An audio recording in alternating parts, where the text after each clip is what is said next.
Saturday Night Virus begins now. This is as disorganized as it comes. And now, Uninformed with Bill Burr and Joe DeRosa. No reading, no research, just strong opinions.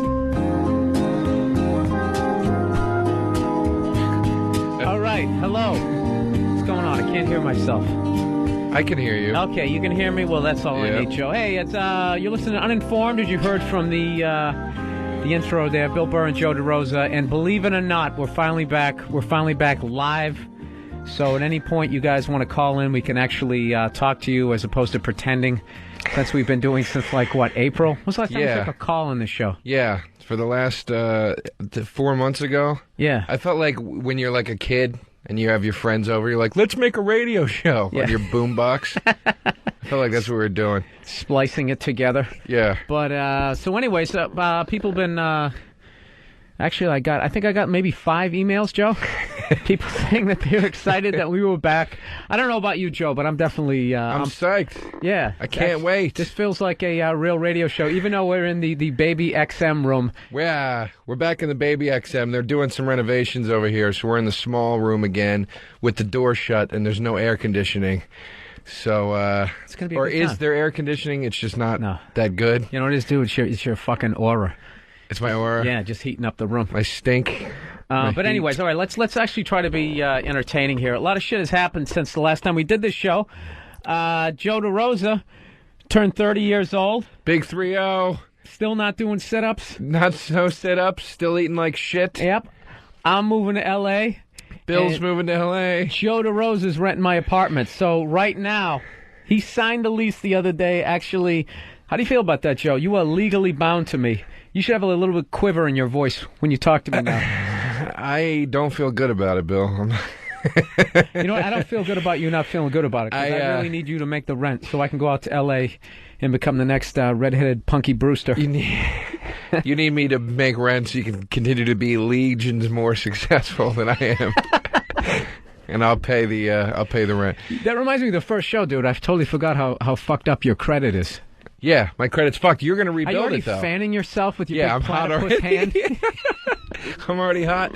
You're going to rebuild my credit. You really have big, long piano-playing hands. Yeah, I know. Do you have any sort of musical ability? I play the drums, Bill, as you know, and I play a little guitar. Oh, yes. I always wanted to play piano, though, but I just never... It was too late in life. That's going to be my thing that I say to my grandkids when I'm dying. I always wanted to learn piano. I think it's going to be a lot of things. I always want to be a better father, but I started too late. I had you kids when I was 60.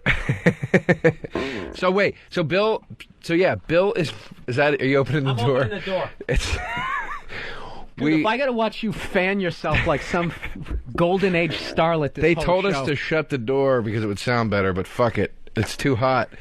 And the door is it's like a goddamn prison door. That thing. Look how thick that door is. It's a bank. So anyway, Bill's moving to vault door. To L.A. and I did sign the lease. I am locked in, contractually locked to Bill Burr for a year. For the next 12 months. For X amount of dollars every month to live in your apartment, and which means now this is the tough part. It's not renting the apartment. It's not you being my landlord. It's that Bill owns the apartment, so his name is on the lease, and it's a co-op. So if I fuck up, he gets in trouble. Which it's you know what I mean? It's not a good feeling when it's like, don't fuck up or your friend's going to get in trouble. You know what I mean? That's really where the tension comes from right now. Okay, that's good.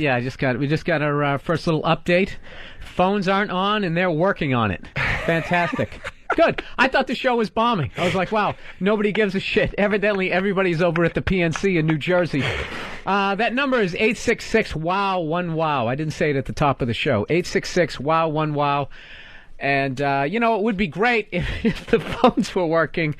Dude, you know what this is? Back to the drawing board. This show should be fucking on public access cable in 1978. We should be sitting here with big lapel mics with even wider This is like it's like we answered an ad in the back of Boys Life magazine. Did you ever want to do a radio show? Dude, fuck that. You know what? We put on one of the best mediocre shows on We have XM. a great show, Bill. We do. We have a great show. We are.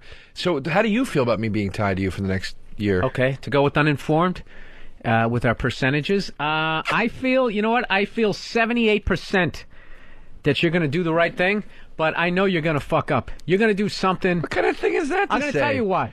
Because, what was it, 3 years ago, you helped me move, sort of.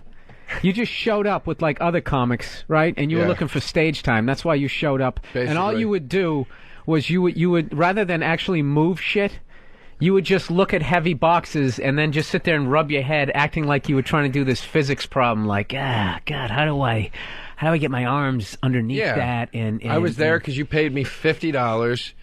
I paid. That was a paid spot. You paid me $50, you cheap bastard, to move your shit. You paid me and Kurt $50. Steve Byrne didn't take the money. Steve Byrne didn't take the money. And you got us to move all your shit for $100. You know how much it would have cost you to hire manpower to do that? Any idea? Joe, first of all, exactly. It would have cost me more. That's why I got you. A fortune. But you got fucking stage time out of it. I got no stage time out of it. It happened. It's on the internet. I got no... JoeHelpsBillMove.com. It's on the fucking internet. And not only that, you didn't even fucking do anything. I watched the truck. Up. You didn't do... You watched the truck. That's what the broad does. We should have given you a fucking apron. You know Shut what? up. You didn't do shit. You're going to make me look cheap, dude. You did not... You got the job you paid for. You got the job you paid for. And I was the only one with balls enough to give you that kind of fucking job. Fuck you. You're lazy. Everybody else was lazy. carrying boxes. That's Where bullshit. does this go, Bill? That's bullshit. Where would you like your drum set, Mr. Burr? Let's back up for a second. First of all, it was a studio apartment, all right? Let's not make it seem like I had, like, a fucking... That was not a studio. There was room. What happened to your voice right there? Do you hear the pitch in his voice? That's why he can't pick up... Oh, my God, it's too heavy. I'll watch the truck. You know what I should have got $51 bills and slapped them right in your unappreciative face. You think you could have carried $51 bills? Over to the next diner? You motherfucker. I'm cheap. Yeah. I'm not... You gave us $100 total to move your shit. That would have cost you $500 to get professional guys to come in and you know do what? that. My shit wouldn't have got broken. I didn't break your shit. Know what? They wouldn't be fucking standing around. I've been taking blame for breaking your shit for the last 3 years. I didn't break that fucking picture. You didn't break it. It was Kurt Metzger. But you know what? He was trying. You know what I mean? It's like he dove for the ball, he didn't catch it. Well, I can't get mad at him. As opposed to you, who pull up because you're afraid of getting hit over the middle. You know, a retarded kid tries. You can give him something to carry down the steps. What's the fucking point? I said a retarded kid tries. I mean, he gets an E for effort, but he's still fucking useless, is my point. That's where you have to take this argument? What? You have to make fun of people. No, I'm not making fun of retarded kids, but I'm saying you support the terrible job that you did helping me move, and you got $50. The only person with a mental problem was the guy that thought it was adequate to give $50 to get guys to move his shit. Here we go with another update from Steve. Sean, excuse me. Here. You're okay. Sean's our fill-in producer. So are the phones going to be on at any point? Hopefully, I'm calling him in 5 minutes. Okay, great. Are the microphones on? Is this being broadcast? Yeah. Or are we just going to run this later? Sean, ladies and gentlemen, is filling in for Danny tonight. I'm missing Danny. I'm definitely missing Phones Danny. work when Danny was here, Sean. Can you hear is the mic picking up the laughter through the open door? No, I got you guys. 5 minutes, I promise. There it is. Sean, I don't like your used car salesman smile. It's really starting to annoy me. You called him my cokehead smile last time. Oh, is that what it is? Whatever it is, smile, it involves that's something hilarious. illegal. He has a smile like Jack Nicholson in Batman when he's sitting across the boardroom table before he electrocutes that guy to death. You know what? I hate all of those movies. What one? I like the original ones with Burt Ward. The ones I like those. I don't like the Tim Burton ones, but I like the Christian Bale one. That one was good. I fell asleep, Joe. That's a shame. But it was only because I was tired. That's a shame. Were you tired from moving stuff around, you big tough man? No, I wasn't tired. I was tired from hiring glorified open micers who were middling for some reason. You didn't pick up Joe, you didn't do shit. You were the laziest motherfucker. I didn't do shit, and I didn't get Joe, you know what you were? You shamed your Egyptian heritage. We didn't move anything. You know what I learned? Wait a minute, shut up. You know what I learned by watching you help me move? The Egyptians did not build the fucking pyramids. We didn't move a goddamn just stood stone. Around looking at stones like, what the fuck? The Egyptians enslaved people to do it for them. That's a fact. I mean, that's a fact. Why? Who did it? That's a fact. They had slaves that did it. And what was their background? I'd rather not say. Why not? Because they were Jewish. They were Jewish? Yeah, but you know what? You know what? Black people claim that they do it. Yeah, I don't buy. You know why I don't wanna buy get that into shit? this. I don't want to get into this. I don't buy that shit because it's like, okay, so you go up there, right? All the Zulus go up there, they build the pyramids, and then they just like, well, I guess we proved our point, and then they went back to their huts. Just can we verify something? When you said all the Zulus, you're referring to that actual tribe, right? Yeah. Okay. Exactly. The same way. I mean. Okay. The same way, dude. Dude, I can't even hammer a fucking nail. You know what I'm saying? Like, I'm not trying to be like, why do I got to handle everything with fucking kid gloves? The show is called Uninformed, so I don't know what the proper term is for somebody. African is stupid because Egyptians are African. African is a continent. Black guy. Yeah, some black dude. Right. Okay. How are they living, man? They didn't have any fucking pyramids downtown there. In South Africa over there. Downtown over there. Like Archie Bunker. You see there. See, this is right now. This is what you need right now. We need somebody who actually knows something about to call in. about the Zulu tribe and their ability the to. The phone's going to ring and it's going to be somebody going, mortar. You're fired. Who's it going to be? Al Sharpton taking a break? This is the president of XM. You're fired. All right. Dude, this thing it's not even being broadcast. Okay, the phones aren't on. We're not even in a real room. Now here's let's change the name of the show to the Tree Fort Show. Okay, and we'll sit here, look at Playboys, and giggle. That's kind of how I feel about taking over your apartment. Like you know when your friend gets rid of his bike because he gets a better bike, and he's like, "You want my old bike? I'll give it to you for like $100." You know what I call it the Bobby Kelly syndrome. When Bobby gets some new piece of technology, right? Yeah. And then he has his old one, like, dude, check this out, dude. Yeah. Dude, I bought this a week ago. I don't need it anymore. Yeah. And the second, it's got a 35-inch screen. Then the second you buy it, dude, I got a new one. It's got 41. His screensaver was mine's better. So I think the phones are online now. Is that true, Sean? I have no idea.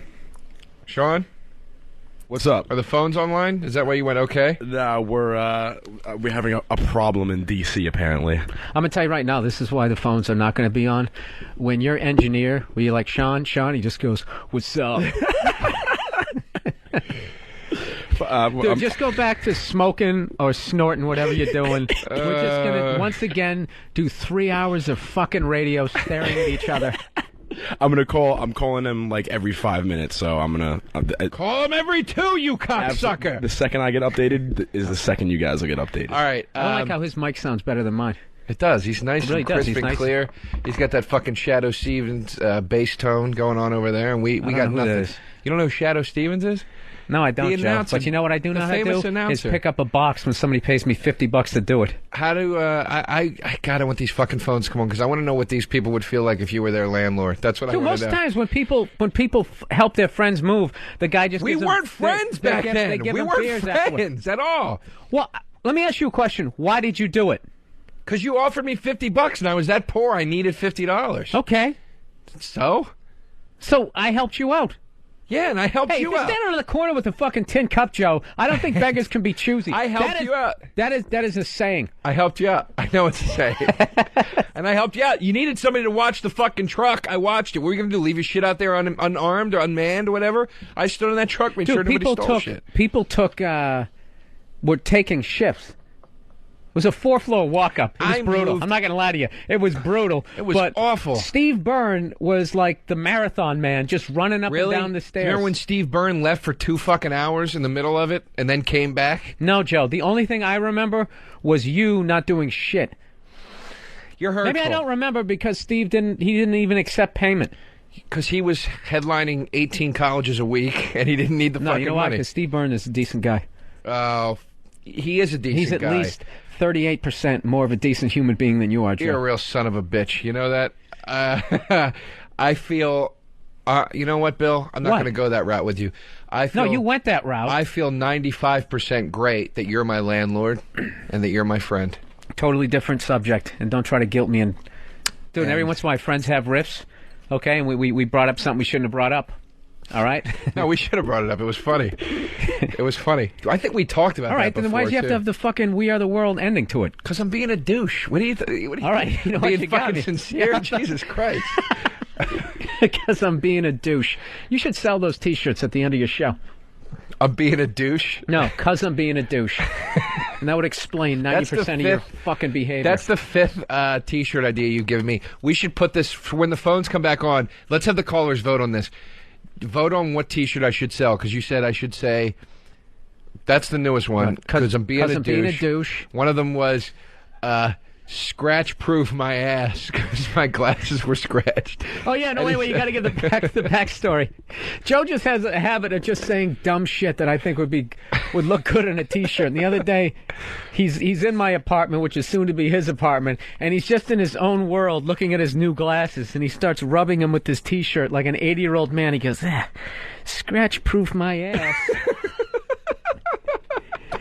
Dude, that should have been on a 1950s sitcom or something. But the greatest thing, Joe, is if any of these, you're going to have to say them like at least as many times as Bill Engvall says, here's your sign in an hour. Here's your sign. Here's your sign. You're going to have to be scratch-proof my ass. And you got to There's shrug no your way to work that. Yeah, I know. There's no way to work that into anything. That's impossible. Because I'm being a douche would be easy. Because I'm being a douche. Yeah, so I'll do the bit. So then I say to the waiter, go fuck yourself, beat. Because I'm being a douche. And then the audience fucking erupts and claps, right? All right. Joe, the amount of T-shirts you would sell, as much as you're mocking that, I'll tell you right now, I've had middle acts. One of my pet peeves is feature acts with T-shirts, because there's nothing America loves more than a fucking T-shirt. And I'll have like a comedy CD, like content, what I like to think, some sort of art on it. They don't give a shit. No, they just want T-shirts. Yeah, if you have a fart joke on a T-shirt, they're all over it. You got those in quadruple XL? People love T-shirts for some fucking reason. I don't know what is it about a T-shirt that people go so crazy about. Well, because you can't have enough of them, Joe. They're like whores. They're like, come on, man. I have a whole. Look at this. I got a Comedy Works T-shirt. I really look like a road hack, don't I? You do. That's the sign of for people who are actually listening. God knows we have no idea because there's no fucking phones. Sign of a road hack. Rich Voss used to always do that. He was always good. And when you see the guy, you know the road comic on the clip show, because he's wearing the shirt that says like Beefy's Burger Joint, Atlanta, Georgia. You know what I mean? He's wearing the shirt from the place that he ate because the fucking owner of the club took him there after the first show. You got to try these burgers, you know? Dude, you know what? I got to admit, I do that because it's so hard to find a truly obscure T-shirt now. Because you go down to They're cool sometimes. They're cool T-shirts Best sometimes. Buy, not Best Buy, Urban Outfitters. Probably owned by the same guys. They mass produce obscure T-shirts. Forget it. It's finished. I went in. I have a gift card for Urban Outfitters for like $50, you know. And I went in and tried to buy a shirt. You hear about the roach problem they had down there? It was impossible. You heard about the roach problem at Urban Outfitters? No. I heard them. They're like it's all like in the T-shirts and stuff. You know what? I did hear about that. I thought it wasn't rat. I heard it was rats. It was something, but they were attacking customers. And there was, I heard too, like a bunch of kids. You know how they found out about it? Was that a bunch of, like, I guess hipster kids, whatever, bought T-shirts. And the kids kept, brand new T-shirts, whatever, and they were bringing them back in and saying, this T-shirt has a stain on it.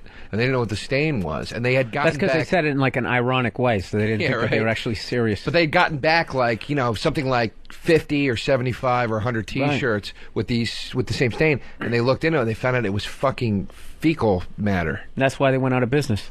Yeah. I think we can actually get sued for this shit, because usually we have phone people calling in. They didn't go out of business. I know. Are we not allowed to say there what we just said? There was no roaches. Dude, we're uninformed. We have no idea whether or not they're in business. We just made that up in case. I know. Now we got to say that one in case Al Sharpton gets pissed off. We have to say, what's that Kathy Griffin thing? We have to say allegedly after everything? I don't know, but you have to have bangs when you say it. Okay. So I'm at the... That's my Kathy Griffin impression. All right, people, you are listening to Uninformed. I believe you're listening to it, because I don't know if this is actually going out. The phones are still down. When they come back up, it's 866-WOW-1-WOW. And we were going to have people call in and, try to predict the disasters of... This is what we're going to do for the rest of the show. We're going to tell what would have happened if we could actually interact with our small puddle of a fan base. Don't knock them. Don't knock the fan base down. I'm not knocking them. They're out there. They're strong. They're I'm a not legion. knocking them. That was They're actually a legion. They are a legion. What is your definition of a legion? A legion. They're a legion. I heard you that. Well, what the fuck? Is there a standard Did number you say for allegiant? No, I said a legion, but I My said definition I of fucked a it up as legion? I said it. Yeah. How many people is in a legion, Joe? You know. Whoever's out there. I'm going to go with 500,000. That's not a legion. That's a legion. That's not a legion. That's a population. That's a country. A legion. A Legion of Doom. How many was in the Legion? 6? It wasn't 500,000. 6 was the Legion of Doom. That's not a lot. I think it's, saying you know it what? metaphorically. So that's what a legion is. A legion is a small group of people that agree to do something evil. Like whoever the phone guy is running here at XM. He probably get together with somebody else. But you wouldn't call... All right. Listen. Here's the thing. What is the percentage of America listening to us right now? That's what I want to know. That's basically what we're getting to. What is the percentage of this country that you think is listening to us? Right now? Well, I can tell you what percentage is calling in right now. 0.0. 0.0. 0.0. And why we going to harp on it for the rest of the show? No. I don't think we should. I think we should take the positive, Joe. That's what I'm saying. I think we should find the love. That's why I called him a legion. A legion. A legion. There's 6 truckers driving across Tennessee right now, and they're listening. And they're into it. They're into it. And they're sitting on their extra fluffy pillow to make sure they don't get the hemorrhoids before they pull into a Hardee's. There's some guy right now parked in a truck stop with his cock in a tranny's mouth. And he doesn't even know it yet. He doesn't even know it yet. He's listening to this show right now. And she's laughing. Like that, with his dick in her mouth. Well, the thing is he still thinks it's a woman. So right now, he really thinks he's the luckiest person alive. But you know, they always have those fancy reflectors, both on the inside and outside. And that's when he's going to be, see up his skirt and look like, it's going to look like he's looking at a shaved bull mastiff. I don't know what a bull mastiff is. But I don't know, but I think they have balls. That's a funny I guess word. there are female ones. Oh, also, too, just another quick order of preliminary business before we get into the real subject Yeah, matter. this is our half-hour warm-up of the show. Is we're doing a new thing on Uninformed where we're going to feature a band. We're going to feature one band and an album by that band on every show. So every song that you hear as we go to break today is going to be from one album, and the album is Stranger Than Fiction by the band Bad Religion, who is my favorite band ever. They're my favorite band of all time. Bad Religion, their album Stranger Than Fiction. You know what? I have no idea who they are. I know the name. Joe, could you, in your wonderful voice, could you sing one of those songs? Sing me one of the top songs. 41. Sean, what's one of the songs playing today? Just give me one of the titles, and I'll sing it. We are playing 21st Century. Okay. It goes, okay. Shum dum dum dum dum dum dum dum da da da da da. 'Cause I don't want it. Dan it. The things you're offering all right, me. okay, Joe, stop it. You sound like you're yelling at me. Okay, that's one of their songs. Give me one more.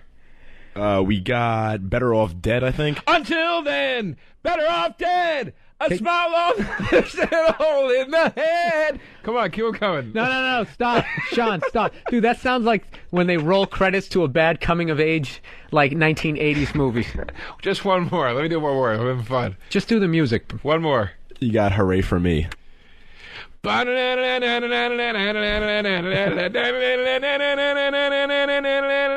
I can see Martinez running. All right. Hooray for me, and fuck you. All right. So- This is... See? And this is the band that you think people should be informed and know about. Okay. I sounded like it, didn't it? No.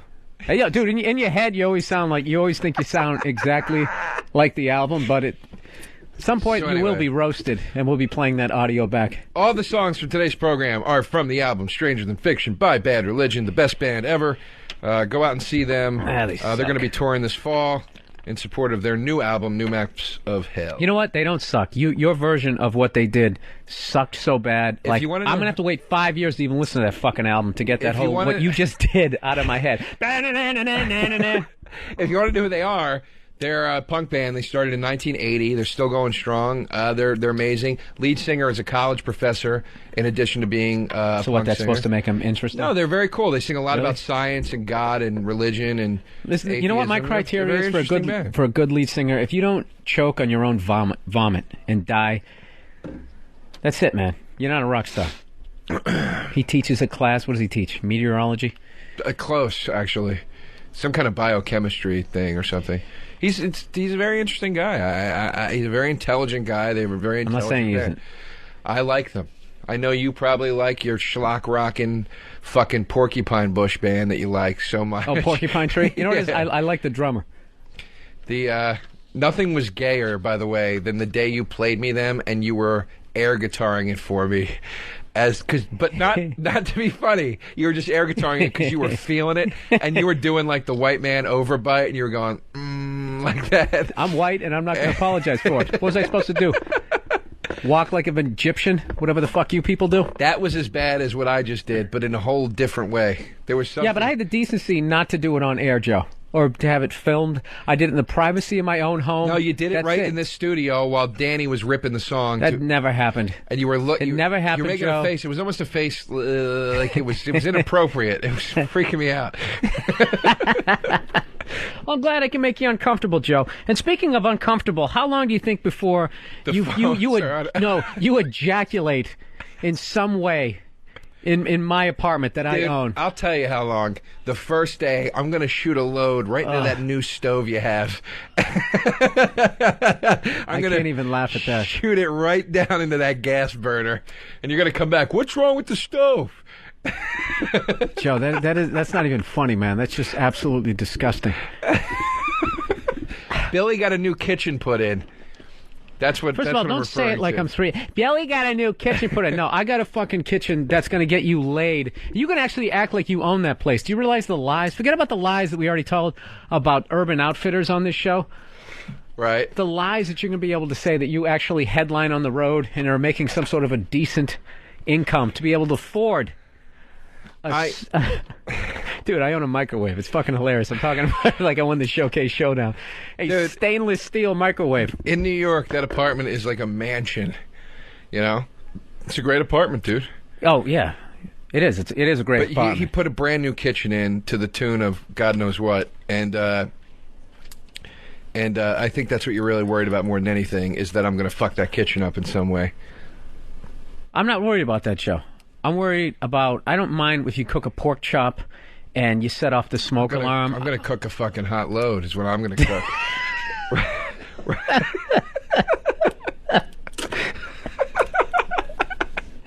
That's what I'm worried about, Joe. That is what I'm worried about. That is really what I'm worried about. I don't mind you and your awful hairless Sasquatch body standing in the shower. That's not, I'll be able to block all of that out. You just doing whatever it is you do. You want to talk about a horrific face? Whatever your sex face is, Joe, could never sure be worse brutal. than, I'm sure than it's that brutal. porcupine tree thing. Dude, we are literally both sweating profusely sitting in here, disgusting in wiping here. our brow. Well, you know what? Hopefully, we're going to take a break right now. You guys, you're listening Uninformed. Believe it or not, we actually are live. Our phones just aren't working. This is the scam we should have been doing the past couple of months so that they don't work. Hopefully when we get back, we wanted to, because we're big on uninformed percentages. Yeah. We wanted to know what the over-under was of Joe DeRosa shooting a load within the first 8 minutes that he's in my apartment. Also coming up, we're going to be talking about sports gambling, airline travel, and Michael Vick. We got a whole bunch of stuff. So please, if you're listening, please stay here. Keep driving that truck. All right, we'll be right back with Uninformed. It's Uninformed with Bill Burr and Joe DeRosa. I can't believe it. Ah, yeah, Joe, you did a good version of that. All right, you're listening to Uninformed with Bill Burr and Joe DeRosa. Saturday night, August 25th. Uninformed. Phones are... Oh, my God, the fucking phones are working. They're working! You know what? I'm going to take a call just to take a call. I'm really excited. That's how pathetic our show is. We have a caller, and we're like, psyched. All right. Indy Mike calling to say hi. I don't give a shit if this guy trashes me. Hello? What do I, right-click? Do I left-click? Sean, how the fuck do I get the phone to work? You have to click on the number, I think. Oh, click on the number. Clicking on the number. Here we go. Hello, Indy Mike. Oh, my God. Dude, you're the first caller on this show since March. Well, it's an honor. I saw you in Chicago, over a year ago, and just wanted to call in and say hi and let you know I was tuning in. All right, dude. I feel like unbelievable right now that we actually verified that we do have a listener. We're back. Oh, here they go. They're fucking lighting up. We're 866 wow 1 wow. Well, Mike, listen. I don't know if you heard the beginning part of the show. Joe is going to be subletting my apartment, and we were wondering how soon before Joe makes it his own. Well, I would say the first night. The first night? Do you think he's going to be by himself or with somebody else? Oh, by himself the first time. After that, I don't know. But yeah, by the end of the night, the first night. I think I'm definitely gonna have a lady friend sleep over the first night I'm there. A lady friend? You sound like a gay guy with some sort of fag hag you're bringing over. I'm talking about a man that I'm gonna have sleep over. No, but I told you, there's gonna be a creepiness where I'm gonna be like, I'm living in Bill's apartment right now. It's gonna take me a little while to get past that. You know what, dude? And I think you have to make it your own. You know what I'm actually trying to think now? I'm trying to look at you and figure out what you're into, like what your fetishes are, what sort of horrific shit you're gonna do in there. I'm gonna come home, like next time I come back to do Uninformed, you have some sort of rack in there with a paddle. There's not going to be any of that. There's just going to be... You are. All of a sudden you're going to start dressing like Rob Halford. There's just going to be something weird. There won't be anything weird at all. All right, we're taking... Thanks for calling. Hey, Chris, what's up? You're on Uninformed. What's up, guys? Chris, what's up, guys? How you doing? Hey. Hey, man. Thanks for listening. And how soon do you think, Joe, before Joe comes into my apartment and makes it his own? In nanoseconds? About 4. There you go. Why? What's your basis for that, though? Because I'd do the same thing to my buddy if I took over his place. There you go. On principle. Do you think I should shoot a hot, greasy load in all the places it doesn't belong in that apartment? Every corner of every room. Why would you do that? I'm not going to do it. Well, why would you even bring it up? Dude, it's like, I'm not finding this show is not comedy anymore. This is it's just becoming... You're getting gross. You're getting grossed out. Disgusting. I'm joking. Mike, wait, what's your name? Chris? Bill? Chris from New York. Chris, would you want Bill Burr as your roommate, or would you be afraid? No, as a landlord. Or as your landlord, sorry. He seems like a pretty cool guy. Exactly. Him off, though. Do you see the difference? I'm a cool guy. You're going to shoot a load in my convection oven. Convection oven, Joe. You can actually go there and cook your load with convection. What if you came back, right? And your apartment was immaculate. I would be really happy, Joe. But we would continue to be friends. What if this happened?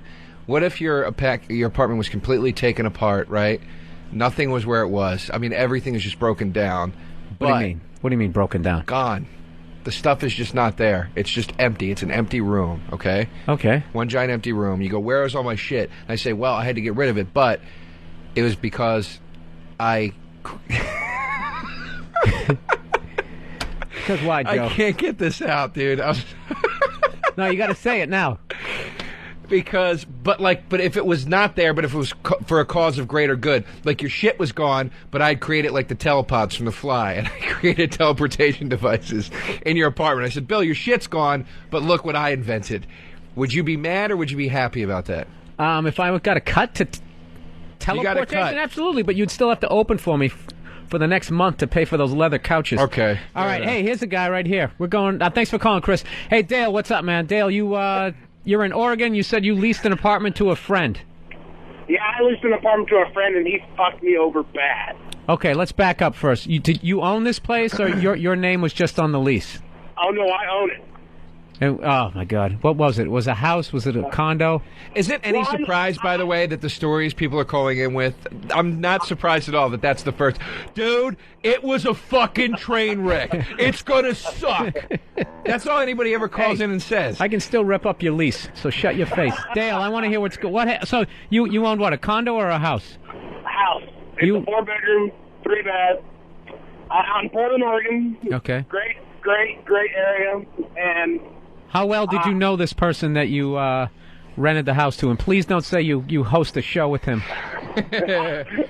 Elementary school. And what did he do? Parties, hookers, druggies. Oh, we're coming to do that.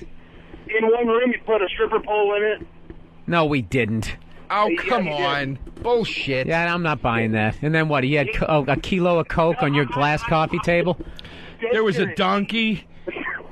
He took the stripper pole and he sodomized the donkey with it, so then I had to deal with PETA, and those people never leave. You sound like an 8-year-old when he's trying to lie his way out of something. And then Billy came. All right, Dale. Thanks for calling, man. What the fuck, man? At least come with the good lie. Who else we got? What do we got? We got somebody calling to say hello. Alex, what's going on, man?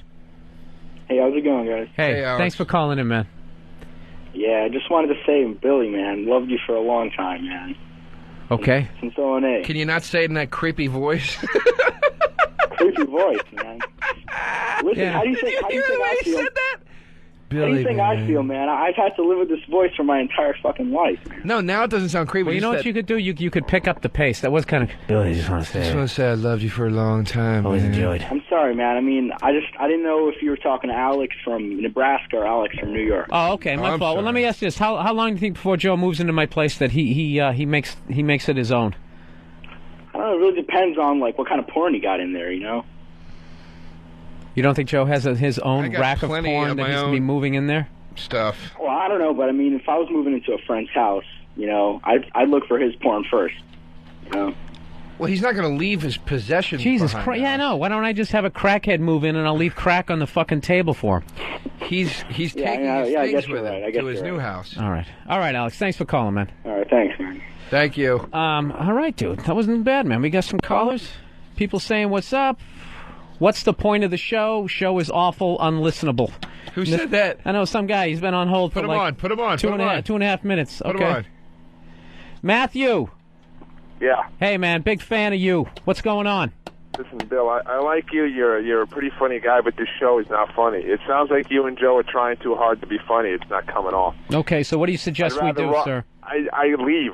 Put best of back on.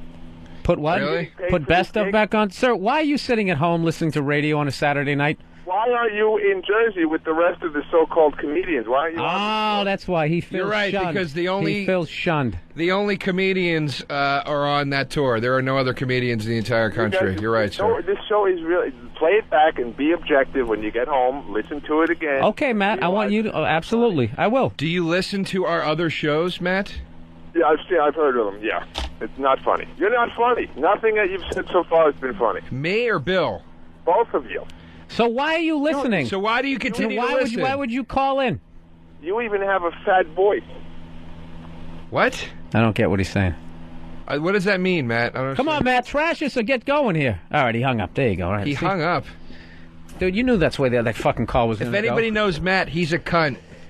That's great, Joe. It was like a little first grade fucking thing. I know that was the. Can you get with me on my sense? No, you know what I do when I have to start answering the phones, I get like completely distracted. Bill's a cheap bastard. Here's one for Joe. Here we go. Hey, TJ, Wyoming, what's going on, man? Hey, Billy, can y'all hear me? Yeah, hey, buddy, what's up? Hey, man. Hey, glad to hear you guys back on. I got a kick out of listening to you knuckleheads. Thanks, man. Hey, Bill, I just want to say, man, on that moving deal that you did with Joe, Joe, $50, man. Come on. Well, dude, you know what? You know why you think that's cheap? Because you live in Wyoming and your driveways are 20 miles long. And you have to step over steer to get to the front fucking door. Dude, it's New York. We were moving from one apartment to another. Yeah, I know. I lived up in New York before, man. And to get to come here to move, like a studio or something like that, you're going to drop $1,000 easy. I realize that, and my shit isn't going to get broken, and if it does, they're going to pay for it. And I'm not buying that you lived in New York. I lived in New York, man. I lived up on 97th Street. TJ, let me... I was stationed up in Fort Gordon, well, New York, New Jersey. I was stationed up in New Jersey for a while. TJ, let me ask you this. Would you want Bill Burr as your landlord? I think I would. Bill seems like a pretty cool guy. I've been listening to his shows. He's a very cool guy. Oh, yeah, he's a cool guy. He's all right, Joe, just whatever you do, just don't fuck up my apartment, all right? I'm not going to fuck it up. I like this guy, though. I like that he just... All right, TJ, thanks for calling. Here come all the people. Here come all the people sticking up for you, Joe. Here Scott we in go. Alabama, what's going on, man? Very good. Hey, man, I'm jumping on that same train as PJ. I got to say, man, I had to help me move up to the third floor one-bedroom apartment. Not only did I pay him a couple $100, I took him out to dinner, bought him cigars and alcohol, treated them like fucking the best friends that they were for not breaking all my shit. Well, look at Well, this is the thing, though. Your friends aren't on the phone to back you up. Not only that, I moved in 2003. These were 2003 prices. So $50. I guess I'm a cheap fuck. You're not a cheap fuck. I was just breaking your balls about you being cheap in that one incident. That's all. Peace out, man. All right, man. Thanks See you, for buddy. calling. Thank you. Thanks for sticking up for me. What the fuck is the standard rate? Dude, I looked into Manpower, whatever the company was called, to hire movers when the last time I moved. Oh, and it was, God, Joe, that's like going... I looked up what George Carlin gets for a gig was like as opposed to an open micer. You're not a mover, Joe. You don't even have shoulders. You make it hurtful, is what you do, okay? You bring it to a physical level. There's no need for that. No, it's dude, who cares? I don't even want to talk about it anymore, to be honest with you. I was fun to break your balls about it, but I feel like now it's turned into a very serious discussion. No, it hasn't. You know what it is, dude? It's turned into this fucking studio is like 9,000 degrees. All right, let's get... Okay, guys, listen. We got 15 minutes for our next break. Let's get into some of the actual uninformed topics that we want to talk about. We kind of dicked around a lot at the top of the show because the phones weren't working. We didn't want to waste some really good phone call stuff. So here we go. Airlines... there's a website out there. Excuse me. There's a website out there called www.strandedpassengers.blogspot.com. Okay, and what this website is doing is they have crafted, what is it, Bill? A Bill of Rights for airline customers so that we no longer get fucked over by the airlines. That's what they're trying to do, because I don't know if you've been flying lately. It's fucking brutal, dude. This is what they do. This happened to me the other day on airline. You get to the place, right? And they tell you that your flight is boarding. You get on, they do the whole, you have a very full flight. Yeah. We're out of pillows and all that type of shit. Yeah, I love that. Because God forbid they prep. See, this is why they're fucking cocksuckers, okay? Is because... Dude, how much more can they nickel and dime you? You don't get a meal anymore. You got to pay $5 for a bag of chips. You got to pay $5 for your fucking headphones on a 5-hour flight to watch a movie, right? There's certain airlines where you got to pay $15 extra to sit by a window. The least these fucks can do is have enough pillows on the plane. I like how they act like that morning a construction crew came in and added another wing to the plane. I know, like, it's so simple. You got 260 seats. You need 260 pillows. They run out of that shit. Dude, I'm telling you, like, in the last probably 6 flights I've had, 5 times, this is the scam they do. They get you on the flight. It's always the same thing. They always say, sir, we have a very full flight. Like this is a surprise or something. Every fucking one of their flights is sold out. I don't know how they're not making any money. But then they pull you away from the jetway, and then they just drive you off to like this rest area. And then they pull that shit. This is your captain. We just found out that we have a fucking delay. Like they didn't know when you were sitting in the airport where there's oxygen and food that they didn't know that there was going to be a delay. They just get you on the fucking plane and then they stick you out there. And that's the most annoying part. Is the attitude they have about it. I was thinking about that on the plane one day. It's like I'm tired of the entire staff on the airline having the same attitude that the pothead sound man has at the rock and roll club. Like, hey, man, we're just rocking and rolling. We'll get there when we get there, brother. Don't stress, man. And you're like, no, dude, I actually have fucking 3 shows to do tonight. I got to go. Let's go. You know what I mean? No, like people have been snapping. Like I heard on Continental Airlines, they actually had a delay of like 5 hours. They took these people, and they shut the engines off. Then there's no air. The bathrooms are starting to overflow and that type of shit. And they just leave people out there for like 5 fucking hours. They actually revolted. They started banging on the tops of the... like Attica? Oh, yeah, totally. They started revolting, and they demanded... That's what fucking sucks, is they won't tell you what's going on, and they just leave you out there. So it's called... I don't know what the fucking website you just said, but it was like... www... No, dude, that's not the one. That's like 9 years... It's flyersrights.org. Flyersrights.org. Somebody was on a flight. I guess they stayed on the ground for like 12 hours. And they just... Dude, they will not let you off the fucking plane. They start doing that 9/11 shit. You know what I mean? 9/11, man. You got to stay out here. So they're trying. It's going into the House right now that we're actually going to have some sort of rights. We're trying to get some sort of rights. And that's what kills me. Who the fuck are you? Who the fuck? You're a stewardess. Get the fuck out of my way. I'm getting off of the plane. What would happen? What would happen if you just pulled open the emergency exit and let down that balloon slide and just went and just left? What could they do to you? Yeah, well, what do you do then? Then you're just running around like a clueless animal. You know how funny that would look just to see the guy racing across the tarmac? It's just that one little guy in that gigantic open fucking runway trying to get away. I'm telling you, they would put you in jail for so fucking long. They charge you with some sort of terrorism, because I know when they took these people off this plane, when these people demanded to get off this goddamn plane, they actually they brought police in. They had like they had like dogs and shit, and then they sat there watching them like they were dangerous on some level. Dude, it's ridiculous. This needs to be done. It's absolutely ridiculous. The fact that these Dunskies get any sort of authority. Dunskies. That was terrible, wasn't it? It really was awful. That was like I think Matt from New Jersey might have a point. That was like something that the great Ragu would say. I don't even know who that is. From Laverne and Shirley. The big Ragu, that's his name. Carmine from Laverne. Never mind, forget it. The fact that these people have any authority over you, it's absurd, dude. You don't need a degree to work for an airline. You don't need anything. Well, you know what I like about this is finally. A corporation is fucking with little people, and finally there's actually somebody trying to do something about it. Like I was sitting on the plane just feeling that's what we need here. We just need a fucking union. If everybody just stood up and just said, bitch, open the fucking door. Dude, I sat out there. This is what my deal was. I was in Denver, right? They oversold the flight. Once again, how do you do that? There's 260 seats, right? It. We oversold the flight. They are scum.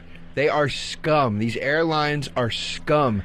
They have taken an inch and ran 8,000 fucking miles. Dude, it's like, listen, so they oversell the flight, and then they tell us because of the altitude in Denver and because how hot it is, they can't put enough gas in, so we can't make it to Newark.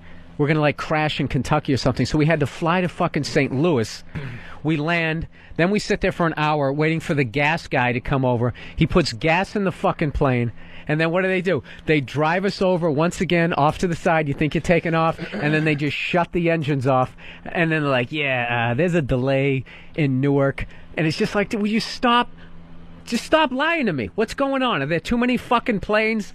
I don't know what's going on, but you know what? Do we need to take a break here? Because I want to hear some... no, we have 10 minutes still. Okay, well, I want to hear some from people out there. We got a guy on the line here who flies every week. I want to know if they're experiencing the same shit I am, if it's just because I'm a comedian and I fly so much that this stuff is happening. And I also want to know, if people are actually going to this flyersrights.org, because... I would love to have some sort of power in that situation. I was literally just sitting there. The only thing I said was, are you going to feed us? I literally put my hand up like I was in second grade. And they didn't feed you, did they? No, they didn't. I got one bag of fucking peanuts. Scumbags. Between Denver and they got St. a free Louis. pass after 9/11, and they took advantage of everybody with it. And that's exactly what here's Matt from Arizona. He says he flies all the time. Matt, what's up? Hey guys, I'm on a flight every week, and it's all about them opening up the gate for the next group of assholes to fly out. So they get you out and they put you on the tarmac, and we fly from Arizona to Vegas, which is like 20 flights a day, but they want to get you on that flight because you're booked, and you sit there for 2 hours and you can't go anywhere. Dude, it's brutal. And you know what the deal is? The second they pull the jetway away from the airplane, it's considered an on-time departure. So I guess you can't complain and try to get, an extra bag of peanuts or some sort of miles or something like that. What's the longest delay you've had? I've actually, the longest delay I had was about 5 to 6 hours, and it was flying out of Boston down to Myrtle Beach with some buddies, and they started giving out beers at first, but then they realized that probably wasn't the best idea to keep a bunch of guys drinking for 5 to 6 hours, and shit got a little out of hand, and then we ended up having to sleep in an airport. So I think that's their policy now, is they want to get them out of there, because I'll just drink in the airport all night and get drunk. Did you guys did you have to revolt at all? Was there did they get you right to that point? When did they finally pull the plug? No, they ended up pulling back in, and then we slept in the airport overnight, which is a great time. And then they told us we can fly to Cincinnati in the morning, which is a shithole. and then we can fly. And then they bump you all around. So really, I get a great kick out of like Southwest, who does that airline show, and they make everybody like the customer always look bad. But these people are sons of bitches every week when I'm flying. Whenever you got to talk to them about a delay, they don't give a shit when they make them look like great on this A&E show. No, they're scum. They're absolute scum. And you don't face these problems with any other type of public transportation. I take buses constantly and trains constantly when I'm doing tri-state area gigs, and I've never, ever had these problems. It's the airlines. They're corporate scum.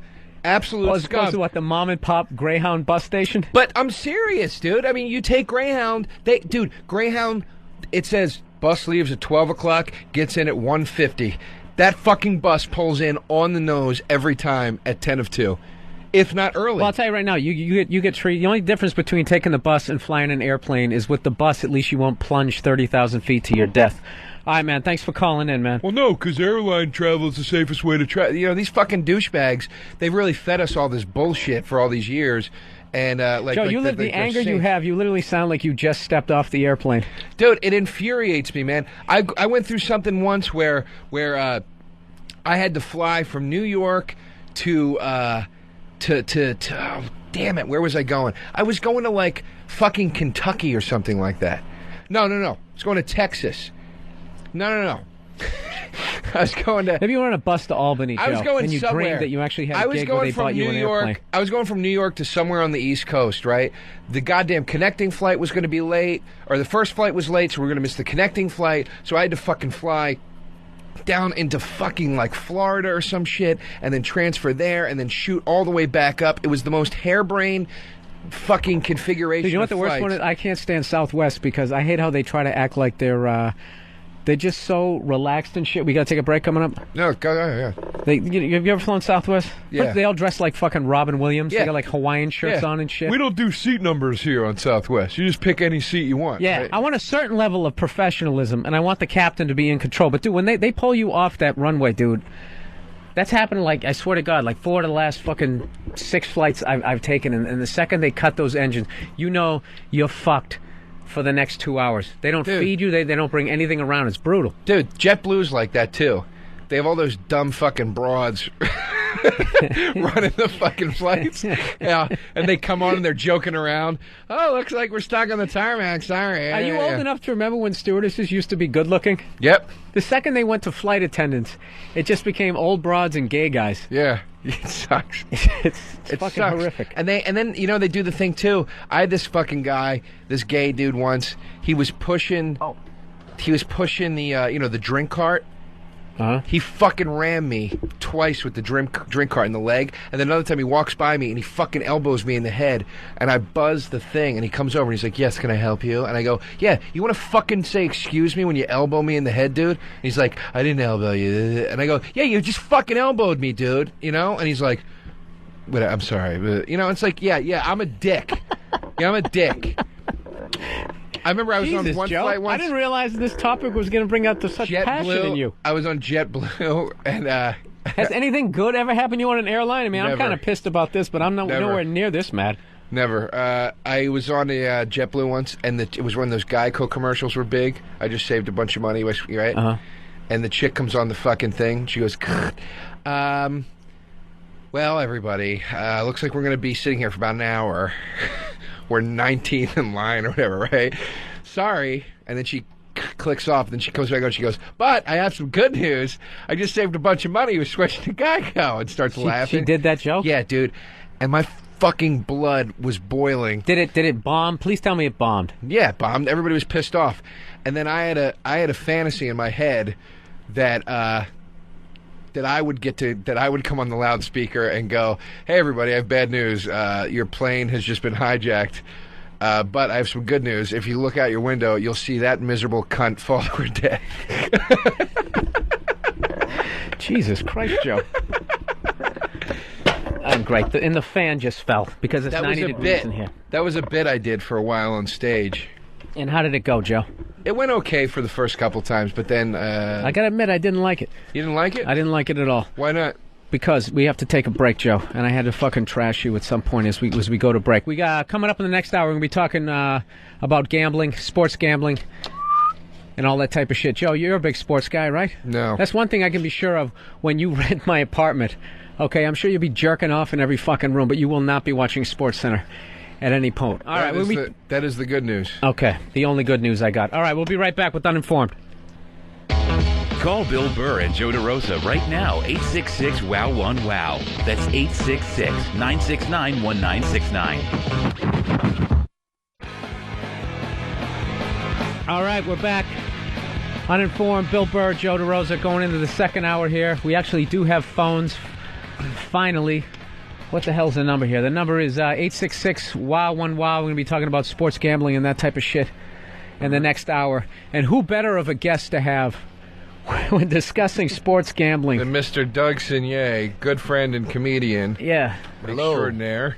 How you doing, guys? What's up, Doug? Not much, thanks for having me Little in. background. Doug's great comic, living here in New York City. And tours a bunch with Robert Schimmel, or has toured a bunch with Robert Schimmel, so you might have seen him out there on the road. He's actually from the Boston area, so he is a Red Sox fan. Yep. Huge. Which I'm sure is going to piss off good.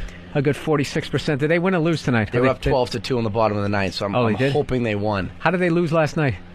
They won last night. I thought the Yankees lost last night. Oh, the Yankees lost. I thought Yankees are winning right now 7-2. But the Red Sox are winning. What is this that's going on right now? All right. Is this the World Series? This is Joe. From Philadelphia? This is going to be great. Joe knows absolutely nothing about sports. And one thing I've noticed about people who know nothing about sports, instead of wearing like stupid Red Sox or Yankees or Philly shit, they wear like band shirts. Like he's got a Zappa silhouette T-shirt, you know? Yep. Were you one of those guys in high school? Fucking jocks. They were hanging you from your locker? I definitely used Just answer the question. Did you get the shit kicked out of you or not? No. I was... Damn it. I was actually kind of popular for half of the time of high school. Wait a minute. How many kids were in your class? I was in a class of like 30. 300. And you were one of the go-to guys? I was a musician. I was cool. They thought it was cool. I was in fucking bands. I was in rock bands. That was like cool. Oh, well, nobody gave a shit about the ball. We did hear some of his great singing at the top of the show. Nobody gave a shit about the baseball team, Bill. People liked me because I played drums and I sang in a band, and that was a lot fucking cooler than the shirt you bought at Modell's. Wow. I just got to what has that developed you into anything, though, being a musician and so forth? Usually, you know what's funny? I saw Joe play drums one time. He looked like fucking Herman Munster. He almost demolished the kit, and then he said the most annoying thing he's ever said. I hit hard, man. Like that was his rep. Like he was some hired gun. Yeah. Hey, man, I play hard. I play fast. I play hard. I work hard. I play harder. It was absolutely fucking terrible. So, anyways, Joe. Sports, it's something that, I don't know, it's something that a lot of heterosexual men are actually into. Well, what a heterosexual activity it is to watch other men sweat and run into one another on a as field. Opposed to what? Fucking having Iggy Pop sweat all over you in the front row? I mean, you're acting like it's so manly to watch men ride around in tight fucking pants with their bulges showing. I never noticed they had tight pants. Slightly homoerotic about that. Yeah, that's UFC shit. That's football, too, and baseball. No, it isn't. They don't wear tight pants in baseball. Yes, they do. No, they don't. They do, too. Joe, why does your voice go up anytime anybody argues with you? Yes, they do. Because they do, too. Because I have a little pussy, and I get my feelings hurt. Sports aren't manly. I'm just curious, though, how you grew up in the Philadelphia area, which is one of the, it's a premier sports city, to say the least, and not have you got 4 sports all teams. That says to me, and I hate to say it, is if you're from a city like that and you're not into sports, you didn't have a good relationship with your dad, because that's what kids do. My dad's not into sports either. Oh my God! Then let me tell you. Let me tell you why. For the, billionth year in a row, whatever, go into a bar or a restaurant or wherever people may be watching an Eagles game and hear E-A-G-L-E-S-E, hear that and go, and you're like, these fucking people, I never want to be around them ever. It's the most annoying. You scared, Joe? No, it's annoying. You scared of the aggressive energy? My cousin got married, and they were doing How did you the not Eagles get the chant shit slapped from out the of table, you? From the bridal. Just picture Joe without whiskers. I mean, how could you not just want to slap one of those baby fat cheeks? All the jocks all the jocks in my school wanted to fucking hang out with Joe, with the I'm guys sick in of the you. band. You know what? I want somebody from Joe's fucking high school to call up and just say how exactly fucking cool Joe DeRosa was. If they were to hang I'm out, not saying I didn't have my Joe, hard times. you're making yourself out like you were fucking Steven Tyler. No, like I'm you were not. walking down the hall with a mic stand with scarves No, hanging I'm off not. of it. Yeah. Because I Getting didn't blown in between your classes. Because I didn't do the mundane, regular, pennant on the wall horse shit that you guys did. Because I didn't have a he was a cookie trailblazer. Because I didn't There have a we cookie go. cutter childhood. I'm a fucking weirdo, and it's not true. I First just of all, like Joe. sports. First of all, Joe, you didn't make it as a musician, so stop acting like you invented a new kind of music. All right, you were a nerd. You played some bongos. I didn't try with to your make other it as a nerd musician. friends and watch Star Trek. I didn't try to make it as a musician. was that a front for the you were in weed bands. dealing? Huh? You're full of shit. You told me you first did music. I did. And then after a while, you're like, I don't want to do this anymore. No. I said I wasn't enjoying playing in bands anymore because of the tension of dealing with other guys. But you weren't trying to I make still it? play But you- music. you My weren't- band just toured. I still play. You came and saw us. That was the Dude, last. you were doing an alternative room and you rapped, and it But was a joke. That was the last show of our tour. What do you mean your band? Wait a minute. You're talking like you're booked at fucking Ozfest. Jesus, Joe.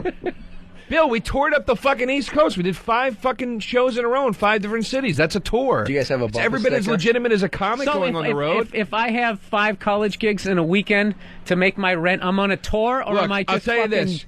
I'll tell you doing this. gigs? I'll tell you What you were this. told to do for 5 Dude, nights. I'll tell you this. We did fucking shows in Tuscaloosa, Alabama, and we had people that we never met, that we didn't know, that drove up from fucking Birmingham to see us. We did. They're called meth I mean, addicts. People came out to fucking Comedy Works in Denver to see me. I wasn't on tour. I was in Denver. You were on the road. You took your band. You took your act on the road as a professional comedian. So how's that different from me taking my band on the road as a professional band? We made money. We were paid to do it. How is that any different? I don't Wow, understand. Bill, I don't know. Do you have a tour manager? Yeah. Do you have roadies? When does the DVD come out? I had him. Can I see you on IFC? Behind the scenes? All Joe right. DeRosa on tour? I'm just saying, Joe, you got a little bit of a God complex. It's not a God complex. I just want to get your fucking voice up in that register that It's I not like. a God complex. It's not a God complex. Stop it. You're doing the. You want me to go? You're right. I stink. I'm the worst. I'm That's not. I'm what not going to do comedians do to it. other comedians. I'm not I doing it. don't. I'm a good musician. I stand by that, and you stand by it too. You were full of fucking compliments that night. Whoa. No. I thought what you did, the rap thing and everything, I thought it was really funny. Do I think you're Jay-Z? No, you did it in a fucking comedy room, and I said it was funny. You said took it a was lot of balls. awesome. You said it was awesome. You said musically you liked it. You said it was really well It done. was really funny and all that. Well, what do you think? You just Okay, shit whoa, because whoa, it's whoa, a whoa, joke. whoa, There's no whoa, skill involved. Let's time out, dude. Time the fuck out. I was talking about comedy.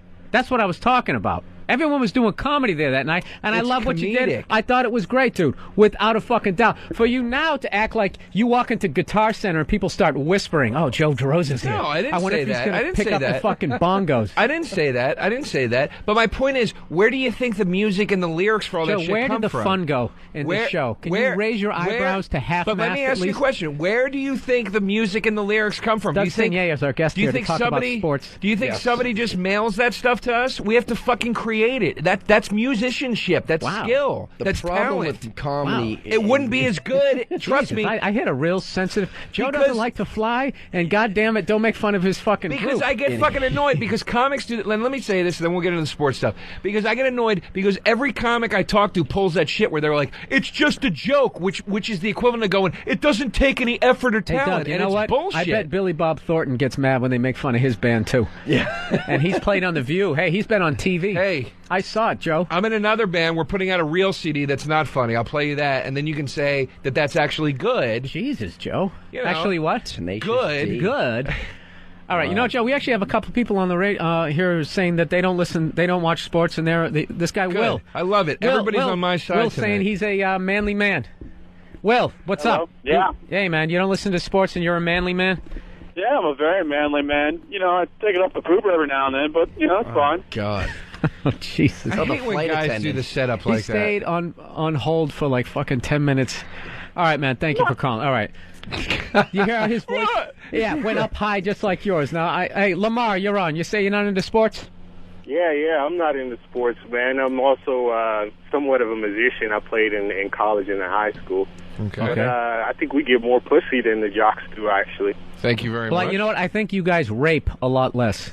Like, I would say that. Who do you think? What sport do you think has the biggest date rapist? Oh, football, absolutely. Really? I absolutely do. Yeah, I'd say football. Absolutely. From They- the little I know. I think you guys are going with the obvious choice. Also, during the Say football volleyball. season, during the football Fencing. season, we're banging the football players' girls while they're at practice all season. Wow. You know, if you didn't stutter through that whole thing, I would have actually believed it. Yeah. But it's true though. You guys are too busy smoking weed to just chase broads. Come on. You know, where are you from, buddy? DC. DC. There you go. There you Look, go. dude, I got to You can be from DC and have some culture and things like that. Yeah. And Boston, we drink beer and watch the Sox. All right. You see what I'm saying here? How he's putting himself Angry. up on a pedestal. I'm not putting myself on a You pedestal. Are, like You're this, acting this like guy has.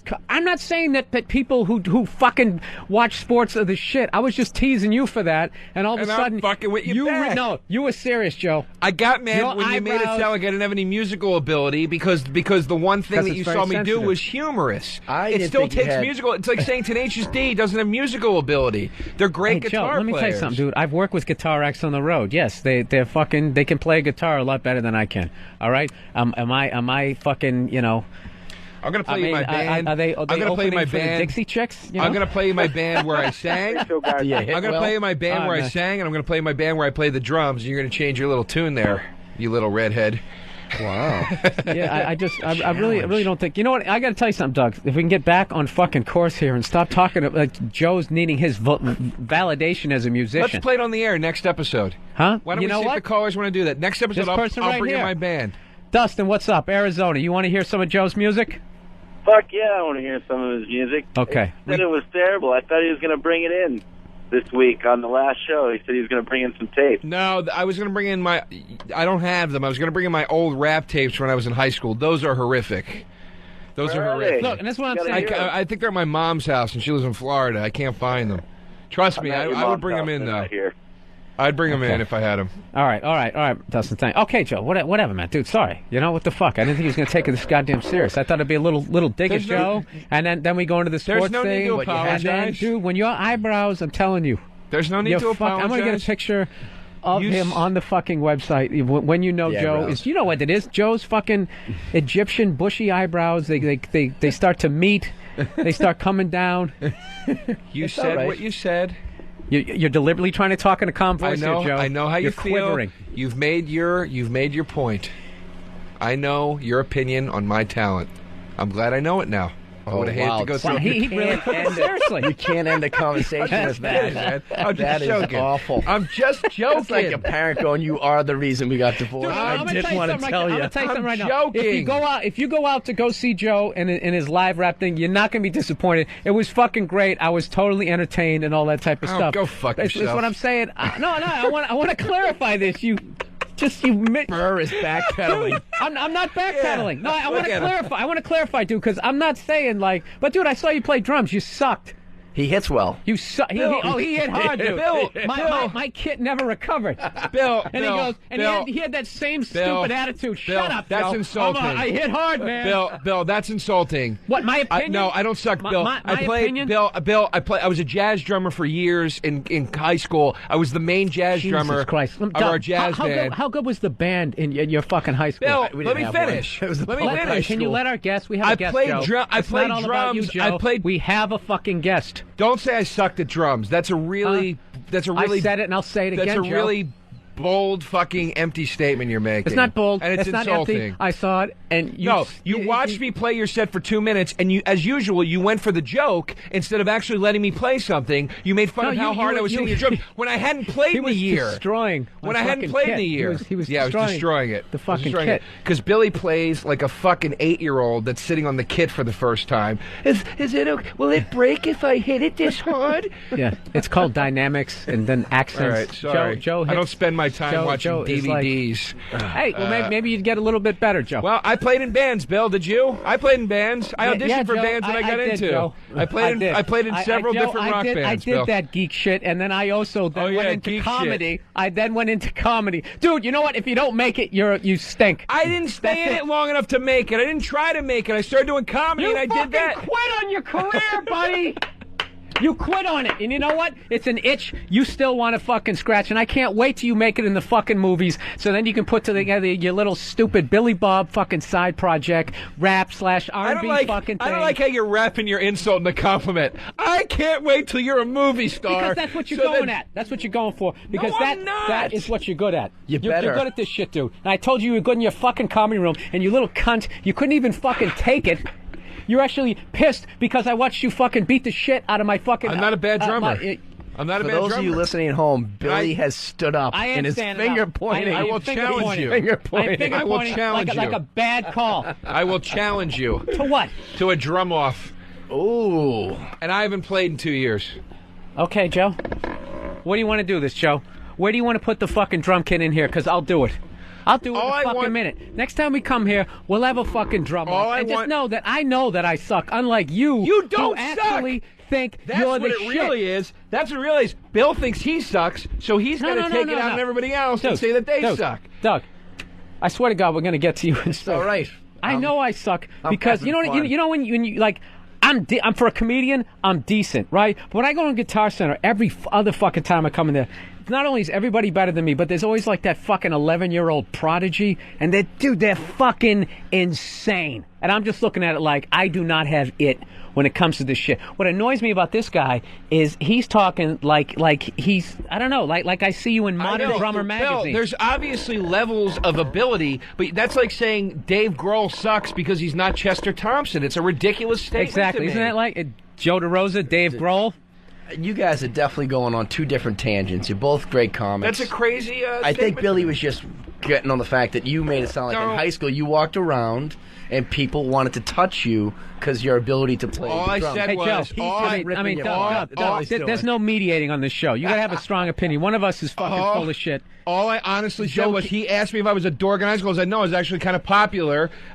So I was honest. What am I going to do, lie? No, Willie, I was a dork. I suck. Dude, I was kidding. Dude, this fucking guy. I'm enjoying it. You know what, Joe? I'm enjoying this. You were a popular guy. You got your dick sucked every day. I didn't. I never got John pussy. Bonham, you are one of my biggest influences as a drummer. If I could somehow fucking hit as hard as you, Joe. That's all I was asking for. Was that too much to say? Bring your voice down, Joe. Bring your fucking voice down. I think it got lost in translation when he said he didn't get any pussy in high school. I didn't. Then you weren't a good musician. I didn't get laid till I was 21. And weren't the cool Are you guys? Serious? Dude, I went to Catholic high school, dude. So I went to Catholic Memorial, and you got more ass than All right. Doug, let's back up a second. You're in high school. You're a cool guy. You're in a band. You're getting laid left and right. You're getting laid. I don't even have to pay for weed. Yes, in the way it worked in my high school. I didn't drink or smoke weed in high school. The way it worked in my fucking high school. I didn't drink or smoke. Just knocked over the fan. If the dude was a fucking cool guy and he was in a band, he got laid. We had guys calling up. This guy, we got a lot of pussy being in a band. Let's talk to Mark. All right. Right here. Let's talk to Mark. I bet he was a cool guy in high school. Mark, what's up, man? You're on the air. You said you got a lot of pussy being in a band? Oh, hell yeah. Absolutely. Now, were you popular in high school? Damn right. No, I wasn't that popular, but you played in a band. I played in several rock bands. I had 2 albums out before I left high school. How old were you when you got laid? How old was I? First time. 15. 15, Joe. Here's a guy Bill. Played in a band, wasn't popular, Bill, and he got laid at 15. I hooked up with 6 years Bill, in front of this fucking big man on campus over here. I hooked up with a ton of chicks. I was mentally fucked up about getting laid. I was afraid that fucking sex, and it took me till 21 to get over. This isn't Dr. Phil. Yeah, that's all right? fucking This isn't awful. Dr. I don't want to hear about your fucking molestation. Have a dad who's a deacon, and and all that this shit. Explains and why you don't understand sports. Your dad was awful. a deacon. My dad is a deacon. Oh, Sorry, man. God. Okay, and the last thing I'm going to do is say that he sucks being a deacon because I don't need Joe to be yelling at me again. You don't know what it means. Well, you know, so your dad was hardcore deacon. Not Catholic. is a deacon is now like an assistant priest? Basically, yeah. It's that show Big Love. He bangs a lot of bitches in the parish. That's what he does. That's Mormons. Same shit. When you're Irish Catholic, it's all evil. Everyone goes to see your dad. Like, I did this. He's like, come on in, take your clothes off. Jesus, Doug. I think he's bringing up a decent point. How much scandal is in that? The word He's bringing up about my dad. He's bringing up a decent point. This is coming from the guy that didn't want to talk about his dad at all in the air because you didn't want to portray him in a poor light. I didn't bring him up. He's talking about my dad fucking people in the church. I didn't bring it up. Joe, first of all, it's out there. Okay, it's a national story. Okay, so to suggest that your dad did what everybody, 90% of the other deacons out there were doing. This isn't fucking cool. It's my dad, and he's got a fucking career as a deacon, and this is not a very fucking funny or cool thing to insinuate about him right now. I'm being very serious. All right. All right, Dick. Fucking keep smiling up there. Joe, I gotta tell you something. This has been the most fun 20 minutes I've ever done in this fucking show. Dude, I'm serious. All right, Joe. All right. We can trash my Joe, dad. He's everybody a mailman. knows your dad didn't fucking molest anybody. Jesus, the fact that you get mad makes it seem like you got something to hide, Joe. Stop it. Big love. My dad actually got caught Joe, do you get cheating on uncomfortable my mom. when you hear organ music?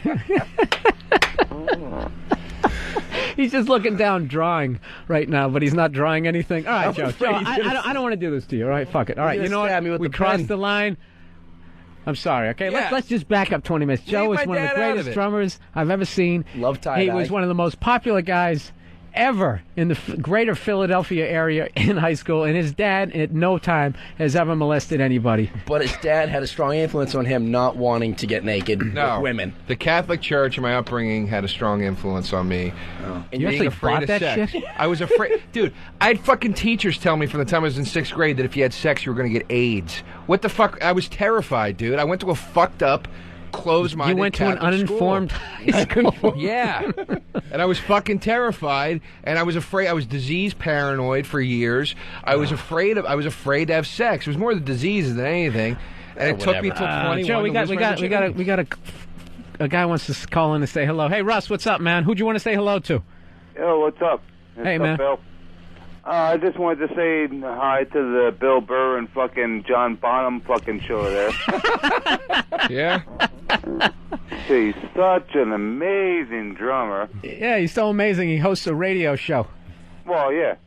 A lot of people didn't know this. Before John Bonham passed away, he had a radio show in the works that he was going to do Saturday nights, and all the other members of Led Zeppelin were really irritated. Mm-hmm.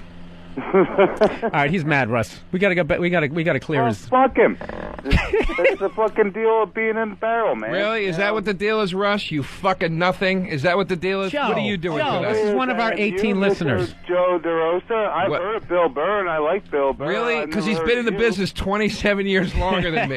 That's why you've heard of him, Russ. I've been in the business for 6 years. One of the best fucking drummers that ever lived or will ever live, and you do. Well, was he, Russ? Was he one of the best drummers that ever lived or ever will fucking live? All he's doing is imitating you, Russ, which means you're winning.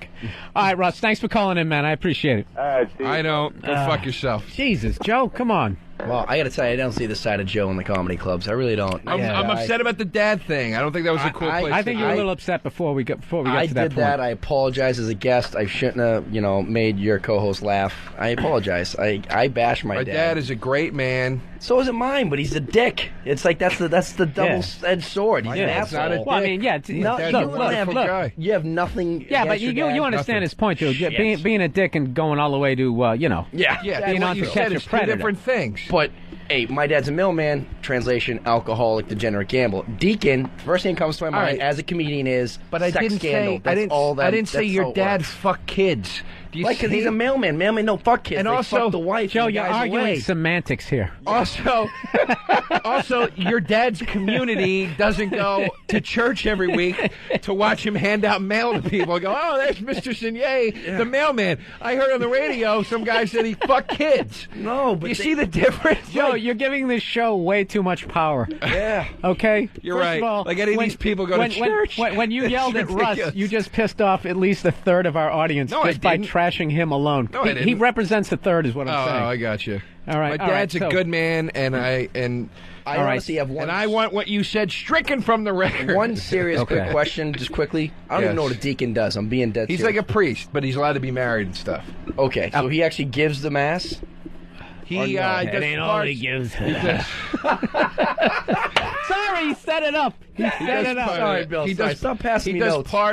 He does part of the mass. Okay. Hands out communion, stuff like that, you know. And people do go to him when they have problems in the community. He's the guy. Can I talk to you? No. They go to the priest for that. Okay. My dad is like the guy, like when somebody's too sick and she's like, "Oh, I'm dying. I need communion." So your dad thought about really going into all right, you guys, religion, and he says, "I still want to have sex." Though. Listen, guys. No. He was guys, married. You're gonna have to argue about this during the break, okay? As we go into break, we got a guy on hold. Actually, can the Falcons win without Michael Vick? We're going to talk about that because Joe has some opinions on dogfighting. And when we come back with Uninformed, Joe's father is a upstanding citizen, and you can trust him. Okay, he's the greatest deacon. He's almost as good a deacon as Joe DeRosa is a drummer. All right, you're listening to Uninformed. We'll be right back. It's Uninformed with Bill Burr and Joe DeRosa.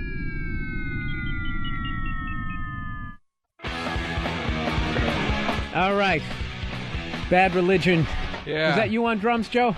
It was not. All right. But anyway, we're back. Bad Religion, Stranger Than Fiction, the album. Go buy it. Okay. Uninformed. Bill Burr, our guest Doug Signier, and my co-host Keith Moon over here. Dude, you know what we decided during the break for everybody out there, because we actually have a lot of people like musicians and stuff were on the phones there. I think because Danny just bought my electronic kit. Right. Danny plays drums, you play drums, I play drums. All at different horrific levels. There's no way we can't have a fucking drum battle in this show, man. We got to do it, and there's got to be a prize for who wins. Oh, yeah, and you know what, Joe? I think all the shit you've been talking, I think you're the odds-on favorite to just blow everybody away. Putting all the pressure on you. Maybe. What? Yankees 7, Tigers 2 is the final. See, now I bet that game, and I lost it tonight, and they had 9 runs through 5 innings. And as Vegas had it, the over-under was 9.5. So for 5 innings, they couldn't score 1 run. Now that's when you're a gambler and you think games are fixed. And you think stuff. You know, before we get into sports are fixed, 5 innings. Before we get into that shit, let's talk about this Michael Vick. This poor guy's been sitting on hold for the last 15 minutes. Hey, man, Chris in Atlanta, what's up, man? Hey, Chris. Hello. Did he die? He maybe just hung up. Hello. Jesus Christ. It's okay. Oh, no, you know what? I'm not clicking. Here we go. Hello, Chris. Yeah, what's going on, Bill? Hey, man, I got 2 mouses over here, and I got too many mouses over here. What's going on, man? So I'm just wondering what me as a Falcon fan has done to deserve the crappy team the Falcons are. Every time we get close to something, when we get screwed up, is there a chance we can get the championship this year? What do you got? You got Joey Harrington? Yeah. Joey Harrington, he was at the Lions. Somebody plays with the Lions, you got to be like, it's not my fault. Yeah.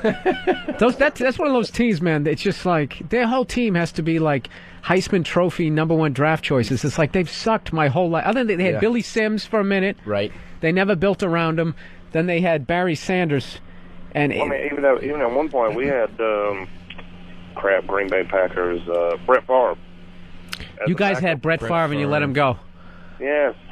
Well, I don't know, man. What do you think about this whole dogfighting thing? That's what we really want to be talking about. I mean, the reason why you don't have the Michael Jordan of quarterbacks, at least as far as his athletic ability. Yeah, he's unbelievable. Actually, right now in Atlanta, y'all might find this funny. The Atlanta Humane Society has taken all donations of Michael Vick jerseys. They're cleaning out dog pens with them and using them as security blankets for the puppies.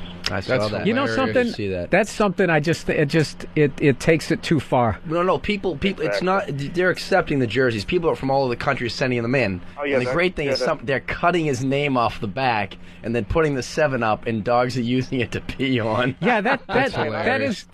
I don't know. People are sending it in. They're not asking people to do it. What is the? So he plays. All right, Chris. Thanks for calling, man. He plays for the Falcons, Michael Vick. Well, he plays now for a penitentiary, but he did. He's the guy, for the Joe. Falcons. Even if he's not into sports, he's gotten to like a Paris Hilton level of attention here. I know, because of the pit bull fighting. He fought dogs. Like, I mean, it's to me, it's just more bizarre. You know, beating your wife, killing your wife, fucking drugs. That's what I'm used to. And then all of a sudden, this stuff came out of nowhere. What would be his interest in having pit bulls fight at his house? Like, what's? I don't understand why you would risk everything for that. You know, I agree with you. Like, why would? What's the attraction? It's a lack of intelligence. To go serious for a minute, it's awful. He bought a house for his cousins, his brother, whoever it was. They were living in this house, and they wanted to set up a dog kennel. It was new NEWZ dogs. Right. And then he would go there for entertainment, and he would bet they say $30,000-$40,000 a fight. But that's outrageous. He has the largest contract, $100 million in NFL history. His endorsements triple that. It's just a mentality that's awful. And he surrounded himself with idiots, for lack of a better word. Fucking idiots. And it's bad. And now the guy's lost everything. Well, I mean, that's, today... You're a gambling man. You wouldn't want to get in on some of that? No, I like to gamble to win $500, What's the most fucked up thing you've gambled on? Oh, God. I mean, nothing Like real. the most bizarre sport. I mean, the Olympics. You're betting on like a gymnast. No. I can beat you on that. We used to create gambling stuff in college where we would spray Raid into the wall of our house and bet on how many roaches would come out. 5 to 10, 10 to 20, 20 to 30, and we'd have a board and a pool, and we would do that. We'd spray, and within a minute, how many roaches came out. You didn't have a television? Yeah, but this was stuff we wanted to do. 3, 4 in the morning, smoking weed, cocked at UMass Amherst. How many roaches can we get out? And we'd scoop them up, put them in a barrel, and then re-put them back into the wall. We built a wall, and we'd spray Raid into it, and they'd run out. I mean, that's pretty bizarre to bet on roaches. Jesus Christ. How much? What's the personality? What's the most you ever lost? I lost $15,000 at my brother's bachelor party in Vegas, but that's when I was on Wall Street and I was making a lot of money. I lost $15,000 in 3 days. How much are you making a week? If you I was making upwards of $250,000 at a whack. I mean, this is a week. No, a week. I made $250,000 my second year out of college, so. That was Jesus Christ! Can you imagine having that much wait a money minute! You were he was down there before he did comedy. He was down there with the whole .com shit. Yeah, it was ridiculous. He was doing Boiler Room. He was down doing fucking Boiler Room. Easy Joe, don't go there. Yeah, easy Joe. Jesus, my dad and I worked together. I'm serious. Did you notice, by the way, when the fan gets knocked over, how much more quiet the whole thing is? Do you hear the fucking noise? I like the background of the fan. The fan is a good thing. It's like when you listen to the news and you hear the whatever. Dude, what do you think about this NBA? First of all, everybody calling in is saying they're saying Vic is done with football. This guy here is trying to say cockfighting is as bad as dogfighting. I don't think it is, because I don't think there's anything worse than the sound of a dog yelping. Yeah, and cockfighting's run by Latinos, so they're not really on the big hit list of, Hang on a second. Will in Illinois, you're saying cockfighting is as bad as dogfighting? No, I actually don't think it's as bad. Dogs, they've got personalities, and they're band's best friend. Whereas, chickens, roosters, what are they? They just they've got these dead eyes, and yeah, but who got caught for cockfighting? Nobody. No. That's what I'm saying. Okay. I just wondered if you guys thought it was as bad. No, it's a fucking chicken. I eat chickens. I don't eat dogs. Look, I disagree. I think if it's look, you're gonna damn one, you got to damn the other. It's not. No, it's not the matter. It's not the issue is not a dog or a chicken dying. It's the inhumaneness in which they are being killed or whatever. So, and I eat chicken. First of all, I'm sure they're not killed in a humane way anyway. Will fucking go at it anyways. That's what they do. That's what pit bulls do. No, they don't. No, they don't. They don't. That's an ignorant thought. They're bred that way. If you bring them up that way, that's the way they're gonna be. They're like people, only dumber, right? Okay, Bill. I'm acting like I'm a breeder. I have no fucking idea, but I know I've met some nice pit bulls. Yeah, so have I. But what the hell does that mean? I've met some nice inmates too. The problem with cockfighting is when they put the metal. Yes. Where? On tour? When I did a drum seminar on Rikers Island, and I had to go into some of the cells to meet the people. I know that's a lie, because they wouldn't let you bring the drumsticks in, because they would have sharpened them as weapons and stabbed you during the first 90 seconds of your awful drum set. Expedition? I want to hear, but wait a second. I want to hear about, because fuck the gambling. I mean, that's interesting. We'll get into that. What's more interesting is you tell me stories about when you were doing like the day trading and all that shit, the amount of money you were losing and making. It was absurd. I mean, that's insane. That's got to be where a part of the gambling addiction must have helped you with that stuff, because you have the fire to go, fuck it, I'm putting $50,000 in this down. Yeah, I mean, it's all. What did you lose $15,000 on? Oh God, it was a whole 3 days of craps, blackjack. 3-team tees, dude. 14-team Shark Tank. Dude, I swear to God, I think fucking sports, I don't know if it's fixed, but the shit is manipulated. And that NBA ref getting caught, man, right there was like vindication for every sports gambler out there. Absolutely. That this guy, I mean, the dude was in the playoffs. Yeah. Just teeing guys up. Yeah, they showed You're it. telling me there's no umpires out there doing that? Yeah, that's the thing. They showed ringing people up. When they started watching this NBA ref, and they went back and they have records of every game he reffed. 60% of the times the game would go over. For people listening, he was betting on the over-under, the total amount of points scored in the game, not if the Wizards beat the Pistons. It was how many points. So he would just tee someone up or call a foul, and then they'd shoot free throws, and the game went over 210 points, and he would tell his Mafia-connected guys that's what he was doing, not to manipulate who would win. Just the total points. Oh, the over-under. And then they'd say, wow, since he's been under investigation, these games are flying over. Wow, that's not a coincidence. And he admitted to it. Yeah, I owed them a couple $100,000, and I would say, this game tonight, I'll make sure it goes over. And they would all bet on it. So yeah, and you're right. He's the only guy doing Dude, it. I think the whole thing's the whole Yankees Red Sox thing. Every year somebody jumps out in front, but no matter how They far gotta reel out, him in. Yeah, you got. Yeah, you reel him can't in. because dude, baseball they've set up like a welfare system. Dude, we got a guy right here. He's saying as we're literally doing two topics at the same time because we're inexperienced here. We got this. Here's a pit bull breeder. Here we go. Hey, Shane, South Dakota. What's up, man? Hey, how's it going, guys? Yeah, we just started talking about gambling, so we figured we'd jump back right in the middle of pit bull fighting. Well, cool. Thanks, Bill. I really appreciate it. I really dig your comedy, man.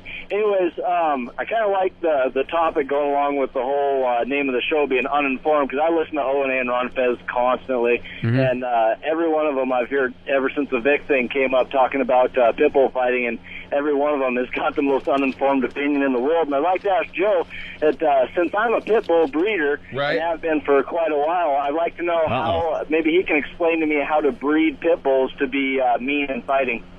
Pardon me? He's saying he's a pit bull breeder, but not for fighting. For the ability to sell. How would you breed a pit bull to be mean for fighting? How the hell would I know? I know if you clip their tails, that's one thing you do. Well, no, I'm serious. If you clip their tails. Does that make a Rottweiler mean? Because their tails are always clipped. Dude, are you actually going to argue with... Dude, are you actually going to... No, he's calling you on your shit. He's saying you're uninformed. Yeah, on my shit. Are you actually going to call me on the fact that there have been more fucking pit bull attacks than any other dog in history? Are you actually going to act like I made that up? Yeah, actually, there are more German Shepherd bitings. Oh, bastard! Shit! Damn! Oh, shit! Where's this? Well, this guy doesn't have a conflict of interest. Man. This guy doesn't have a conflict of interest to stick up for pit bulls, does he? He's a fucking pit bull breeder. You're going to act like there's not stories in the paper every fucking year about a pit bull attacking somebody? For those of the people listening, Joe has M&Ms in his mouth. That's why he sounds all of a sudden like he's 60. So, Shane, what is your point? You're Keep this guy on the line. No, I'm talking to him. You're kind of yelling at him, Joe. What is? But I'm serious. Like, what is your point? You're acting like I have no basis to say that pit bulls can be violent fucking animals. Well, you're right. They can be just like any other type of animal out there. But I love it when people like you have a microphone to talk into, and you read something in a newspaper, and you perpetuate the idea that these are such horrible dogs, and they have this. You're right, dude. Because I had a poodle, and that thing was a son of a bitch, man. I'll tell you. Attribute to fucking attack, and you just said it a minute ago that they could. To fight. That what? Okay, no, you're starting to cut out. All right, Shane. Thanks for calling. Dude, a minute ago. Dude, he's made his point, man. We're just going to go fucking around and around in a circle here. I'm going to tell you something, though, Joe. We had a West Highland Terrier when I was a kid. Who's ever heard of those things fucking attacking him? Anybody. But we teased the shit out of this dog. We used to play the glove game. Hang on a sec. Exactly, Joe. And that's what they do with these pit bulls. If you have a pit bull and you treat it nice, what he's saying is the fucking thing is cool. But the last dog, but I will say the last dog you want to turn into a fucking mean son of a bitch is a pit bull. Right. Let me tell you something. My cousin's ex-husband. Why don't you finish your fucking M&Ms? My cousin's ex-husband also raised pit bulls. He had several, okay? And he told me a bunch of shit about pit bulls. One thing being, you don't clip their fucking tails. When you clip their tails... when you see a pit bull with its tail clipped, that's a sign of a pit bull being bred for fighting. So I mean, so this guy is a breeder. I know a breeder. I mean, there's my word against his. It's like No, he is a breeder, and you know a breeder. So I mean, if this was the military, he's a lieutenant. You're a sergeant. Well, he says he's a breeder. You say you know a breeder. And you're eating M&Ms. You got a big bag of yellow M&Ms. And I'm your friend, and I'm your partner. Joke, they came with the industrial size. Like, what is it, fucking Halloween? You be handing that It shit is close. up. It's coming up. Yeah, and the thing is, to get back with Michael Vick and the dog fighting out, this was announced yesterday or today, they're going to have to destroy the rest of the dogs. They have like 100 dogs or 50, whatever the dogs are, because they're so... Good, because they're evil fucking creatures. Right, because they saw the equipment and all the... Wow. They're evil, no good dogs. They should all be destroyed. Jesus, hope no one knows the address of this place. You're going to piss some people off in the Bronx. They're going to come down I thought you here. said you didn't give a shit about dog fighting. I don't. I got angry at that guy for acting like I was some kind of asshole for thinking that pit bulls He didn't say you were an asshole, can Joe. be He violent. just merely said No. that you were uninformed. He had his condescending, I'd like to ask Joe, well, if that did... I know what he was doing.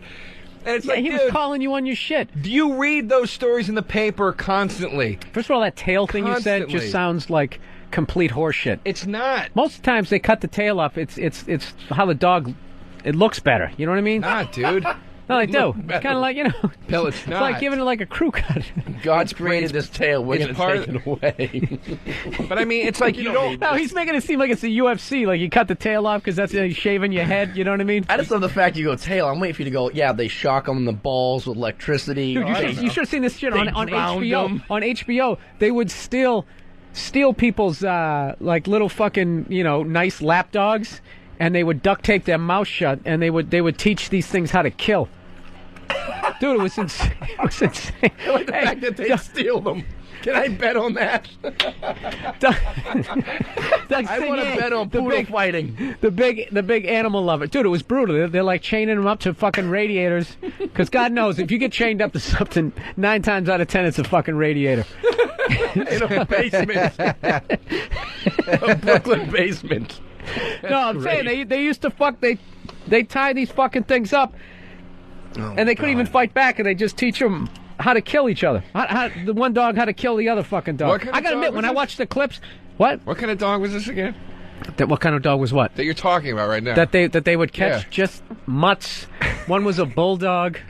That sounds like... Dude, it was awful. They would then some of them would actually live, and they would limp home, and then their owners... Dude, I'm really not trying to be funny here, but their They would owners... limp home. They're trying to Like get back. salmon finding their way back. Trying to get... Jesus Christ, Doug. That sounds like bum fighting. This was one of the They used to force saddest things bums I to ever fight. saw, man. It sounds hilarious right now. Dude, love it it. wasn't. It was sad, man. These things they were limping home. Anybody They were, arranging one a of them fight just tonight, like call us. was completely missing a leg. Like they had to get rid of his leg. Now he's got like a 3-legged dog. So every time he sees him hopping across the living room, he just remembers. He's reminded. My friend's dog, He when we were, can never move on. when we were kids, used to eat golf balls. That's why I don't feel bad about dog Used fighting. to eat golf balls? This fucking thing. Joe, with you're eating a golf bag balls. of fucking M&Ms. And digest So them. if somebody chained you to a radiator and had a fucking pit bull come in here and rip your jugular out, that should be funny. I'm going to sit there and be like, well, you know what? I saw Joe eating a big yellow bag, What Halloween does that got to do with the size. golf balls thing? Because you skipped it. Because you're judging the fucking dog. Dogs are stupid because one of them ate a golf ball. You're like racist. No, with I dogs. was saying that's how much of an animal a fucking dog is, that it can digest a golf ball. Try eating a golf ball. that's what you're saying. Yeah, I'm saying they're fucking visceral fucking beings, man. That's all I'm trying to So say. because Is that the wrong yeah, word? what is that? That's SAT prep, brother. I don't know if I misused that. I think I used it correctly, though. I don't think you used it If right. anybody knows what visceral means, call in, please, and tell us. Oh, this guy goes to a Mexican restaurant that has cockfighting. I want to go. I want to go. Hey, I'd love to go. Marshall, are you calling from Marshall, Texas, or your name is Marshall and you're in Texas? My name's Marshall. It's a Texas name. Oh, okay, man. And you said there's a Mexican restaurant down there that has cockfighting? Yeah, it's actually in Juarez, right across from El Paso. And yeah, first time I went there, the whole thing is circular, and there's this like pit in the middle, and I didn't put 2 and 2 together. So I'm sitting there with my Mexican girlfriend or whatever. And I'm not. And did you just like order a quesadilla, and all of a sudden you notice this fight ring over to the left? Well, 50 Mexicans with bills you don't recognize screaming. Somebody hands him a betting slip. Can I have the menu? This is a betting slip, sir. Yeah, no, I ordered the chicken. No, they had this like a buffet. Yeah, I know. Well, you guys are the pros. No, I liked it. I enjoyed it. But yeah, they had this buffet table. Yeah, we're sitting there, and I'm eating this meat and shit, and then all of a sudden, these trumpets start playing and shit, and these guys are like carrying their roosters down to this pit right in the middle. We're like, and you had no idea up to this point. You just thought you were gonna, have a nice quiet dinner with your girlfriend. How did they do it out in the open like that? I thought it was illegal. I thought it was always like in a basement. With like guys in those wife beater T-shirts holding the fucking not in Texas. Christopher Walken's playing Russian roulette in the corner.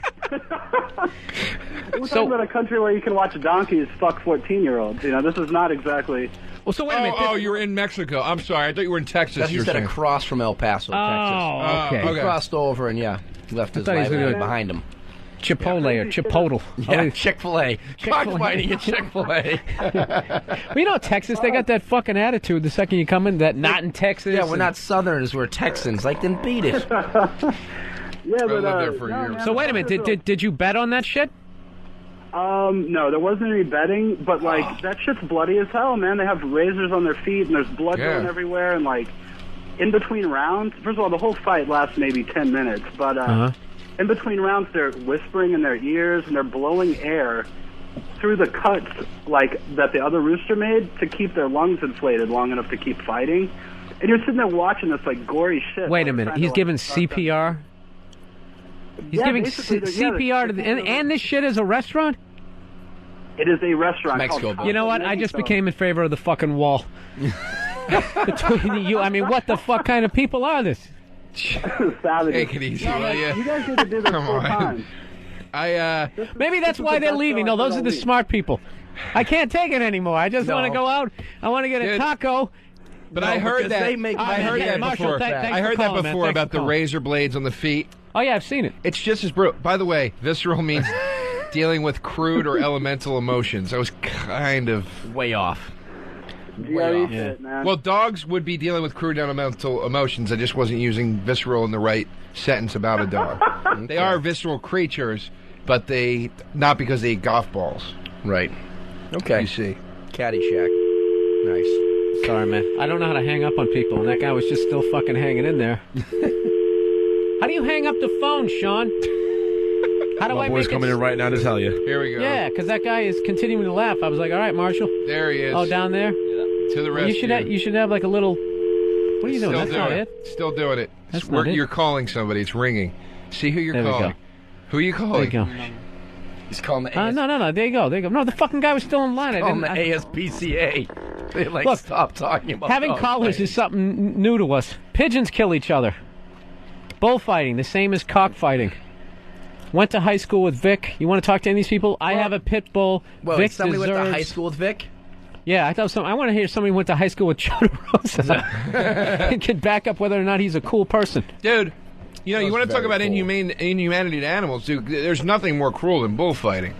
What? There's nothing more cruel than bullfighting. I don't know. They kill the fucking bull. No, the best thing is how they slow him down before he gets in there. Yeah, like that's in the movie bullshit. Gladiator. That's he stabs bullshit. him underneath in the armpit so he can't fight. People don't realize they stab the thing 50 times and they give it like a laxative. It's sad, dude. It's fucking sad, it's a man. bull. Yeah. Though, and what do you do with a bull? It's useless when it's dead. Leather. Bull balls. Don't you don't make burgers out of those things? I'm sure they do. Or they ship it to China. No, you don't. You eat cow. You don't eat bull. They do in China. It's the same thing. You don't eat rooster either. You eat chicken. Well, that's because you just want to have more chickens and more cows. But if you're going to fucking kill the bull anyways, you're telling me there's not a good flank steak on a bull? No, they're too fucking muscular, dude. Then it's a gamey steak. It's okay. How do you know? I don't, Bill. I'm fucking making it up as I go. I'm guessing why we don't eat bull. Usually you don't eat an animal that's too muscular. Yeah, but you're delivering it like you're the head of the FDA. Well, for the same reason they don't have the running of the cows, because cows are fat, lazy things that taste good. See what I'm saying? I don't know what a cow is. That's how fucking female stupid bull. I am. Well, let me ask you a question. Before people came around, were there just herds of cows just walking around? I don't know. You know what? I didn't realize the other day? Chickens just reproduce on their own. I never realized that. I thought the rooster fucks them. No, they just make eggs. Dude, there's like one rooster on a whole farm. It's all chickens. Wait a minute. Dude, the wait hen a minute. house, dude. Then why is the rooster so pissed off if another rooster comes in near his hens if he's not fucking them anyways? I don't think he fucks them, dude. The fox comes in and he gets Dude, pissed you off. know what? Is there a farmer out there, for the love of God? Dude, you know something? I'm an idiot. I'm gonna tell you something, Doug. I am a fucking idiot, but the shit Joe says, it's just like, what? Know what it is? I figured it out. Joe hung out with a lot of dumb kids in high school, and he would just say shit, and they were like, yeah, Joe, that's fucking right. Joe DeRosa is trying to say that chickens are fucking asexual. They are. What's this, Well, just because you Jurassic yell Park? it. They just sit in that fucking thing and drop the eggs down, dude. They don't nothing. They don't get banged at all. The rooster. No. Then what is the purpose of the rooster? It's just a male chicken. It's almost like For what? It's almost like a defect. Do you know what I mean? Like male chickens are very rare. Sounds like the Oprah Winfrey You're show. digging a hole, brother. What do you mean they just... No, they- just have the him keep rooster- talking. Its purpose is to go cock-a-doodle fucking do. Oh, my God. All right, if anybody knows whether or not roosters fuck chickens... Yeah, anybody from Peoria out there, call us. How did the show get to this point? If anybody out there knows if roosters fuck chickens. Hey, before we go to break, we got to talk to this guy. This guy ate a pit bull in Philippines. Oh, wow. According to him. Aaron. Hey. Hey, man, you're like the baddest dude ever. You ate a pit bull in the Philippines? Yeah, we were over there in the military, or I should say that. And You did say that. Yeah, those bastards, they cook them up because they're kind of a cuisine. Did you find it to be gamey because it was really muscular? No, it tasted like ass. No, like, but what? Seriously, what did it taste like? Equate it to something like. I thought I was going to be able to beat you on the bull thing. No, it. Liken it to some kind of meat that we would know. Do you guys, you ever ate like quail? I have. Yeah? Have you ever, like, talked a little faster? Or like rabbit? Does it taste like rabbit? Rabbit tastes like shit to me. No, it was kind of a gamey bird kind of taste. Well, if I don't like how you said the bastards cook them up and then you ordered a little pit bull falafel. Yeah. You kind of supported it. You can't believe in Thailand they fuck kids. So I'm sitting there, I got this 8-year-old. I'm in the military. Come on! Get Bill a new Delphi. What? That's some O&A shit. I don't even know what the All fuck right, that means. bye. See ya. I know the Ramon part, but I don't know what a Delphi is. Anyways, all right, we're going to be going to break. First of all, I want to thank everybody who's been listening, and we're real psyched that we finally have phone calls, and maybe we can actually get into whether or not you think sports are fixed. Let's try to stick with that rather than jumping back and forth between, pit bulls. But I want to know the roosters. chicken thing. If it. All right, by the end of the show, can somebody please tell Joe if a rooster actually fucks a chicken or if they're asexual? All right, man, the final hour, we got women who ruin porn coming up. You're listening to Uninformed. Bill Burr, Joe DeRosa. Uninformed with Bill Burr and Joe DeRosa. Right, man. Hey, what's going on? You're listening to Uninformed with Bill Burr, Joe DeRosa, and special guest Doug Senier. And the big question, if you're just tuning in, that we had going to break are, do roosters fuck chickens? Because according to Joe, the eggs just magically appear in their little chicken womb. And you know what's funny? People are just calling in right now. And the states they're calling in from, you got to believe that they know what they're talking about. Kentucky, Nebraska. There's even a guy from West Palm Beach who says Joe is a retard with chickens. So let's go to the first guy. The first guy. All right, in Nebraska. Eric, what's up, man? You going to set us straight here or set Joe straight? Of course. Okay, what's the deal? All right, the deal is roosters do fuck chickens. That's how the eggs become fertile. A chicken or a hen, a female chicken, will lay eggs every day if properly taken care of. That does not necessarily mean they will hatch into anything unless the rooster is present. All right, you're talking shop. What do you mean properly taken care of? If little action This happens? guy sounds like he's on a tractor right now. He's got a truck with a bunch of chickens behind him. If they're fed right and if they're taken care of. If they live in a harsh environment where they're constantly running for their life and that kind of thing, they won't lay eggs every day. Oh, okay, so if I knock up my girlfriend, I just have to chase her around the apartment a little bit, and I'll be out of it. That was informative on a couple of different levels. All right, Eric, thanks a lot. All right, what do we got? Craig in Kentucky. Hey, Dale. This is Chris. Actually, don't matter. Hey, Chris. He pretty much took the chicken thing. Like, if a rooster fucks the hen, she'll lay an egg that'll hatch. If the rooster doesn't fuck the hen, she lays eggs that you make omelets with. So she can lay eggs without getting fucked. Oh my God! Right, they're not fertile. And with, with the oh, so that's them like having like a period.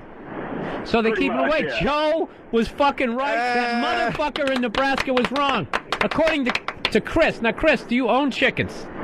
Now, I don't know much about chickens. I was mainly calling in about the cattle, but I mean, I grew up around farms and stuff. I'm going to believe you with that accent, man. Why don't we eat bulls? Chris, why don't we eat bulls? We don't eat bulls. Well, as much as I fucking hate to say this, Joe was right about that. We don't eat bulls because they're muscular, but we don't eat cows either. Okay, a cow is generic form for the big thing. A cow or a bunch of them's cattle. The male with balls is a bull. He fucks the cows to make little cows. The cow is the mama that gives milk and all that shit. What we eat is what's called a steer.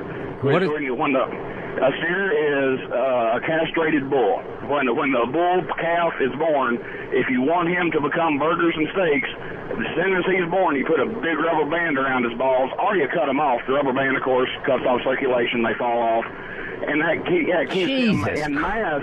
Christ, that's the fucking bull's option. We either cut it off quick or we'll just put an elastic around it and, So that's where that term comes from, about putting a rubber band around your nuts. Yeah, exactly.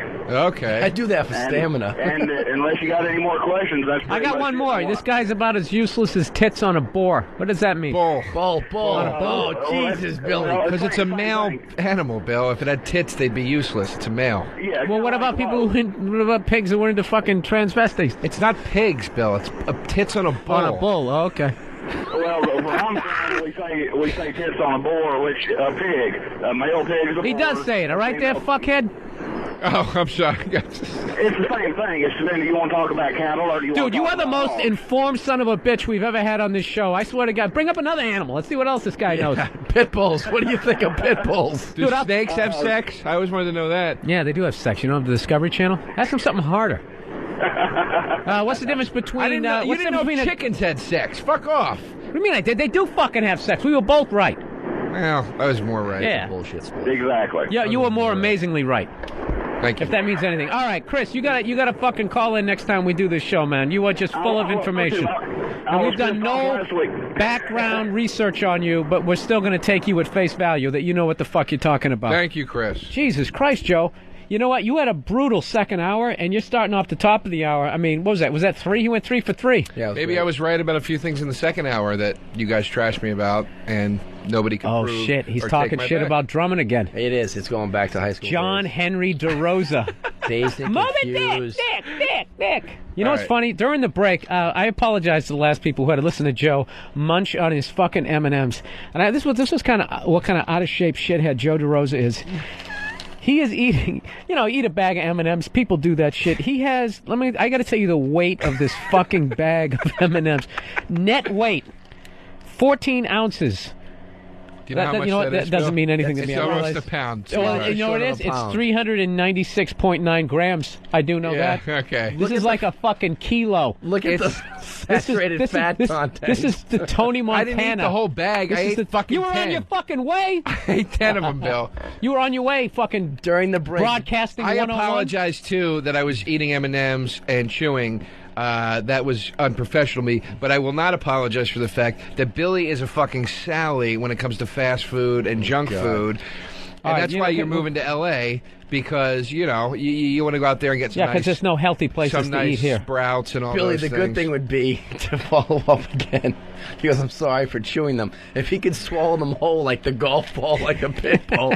We can fight Joe. Right, and if he could shit out the whole M&M, he would be a cock bullfighting motherfucker. I'll fight a pit bull.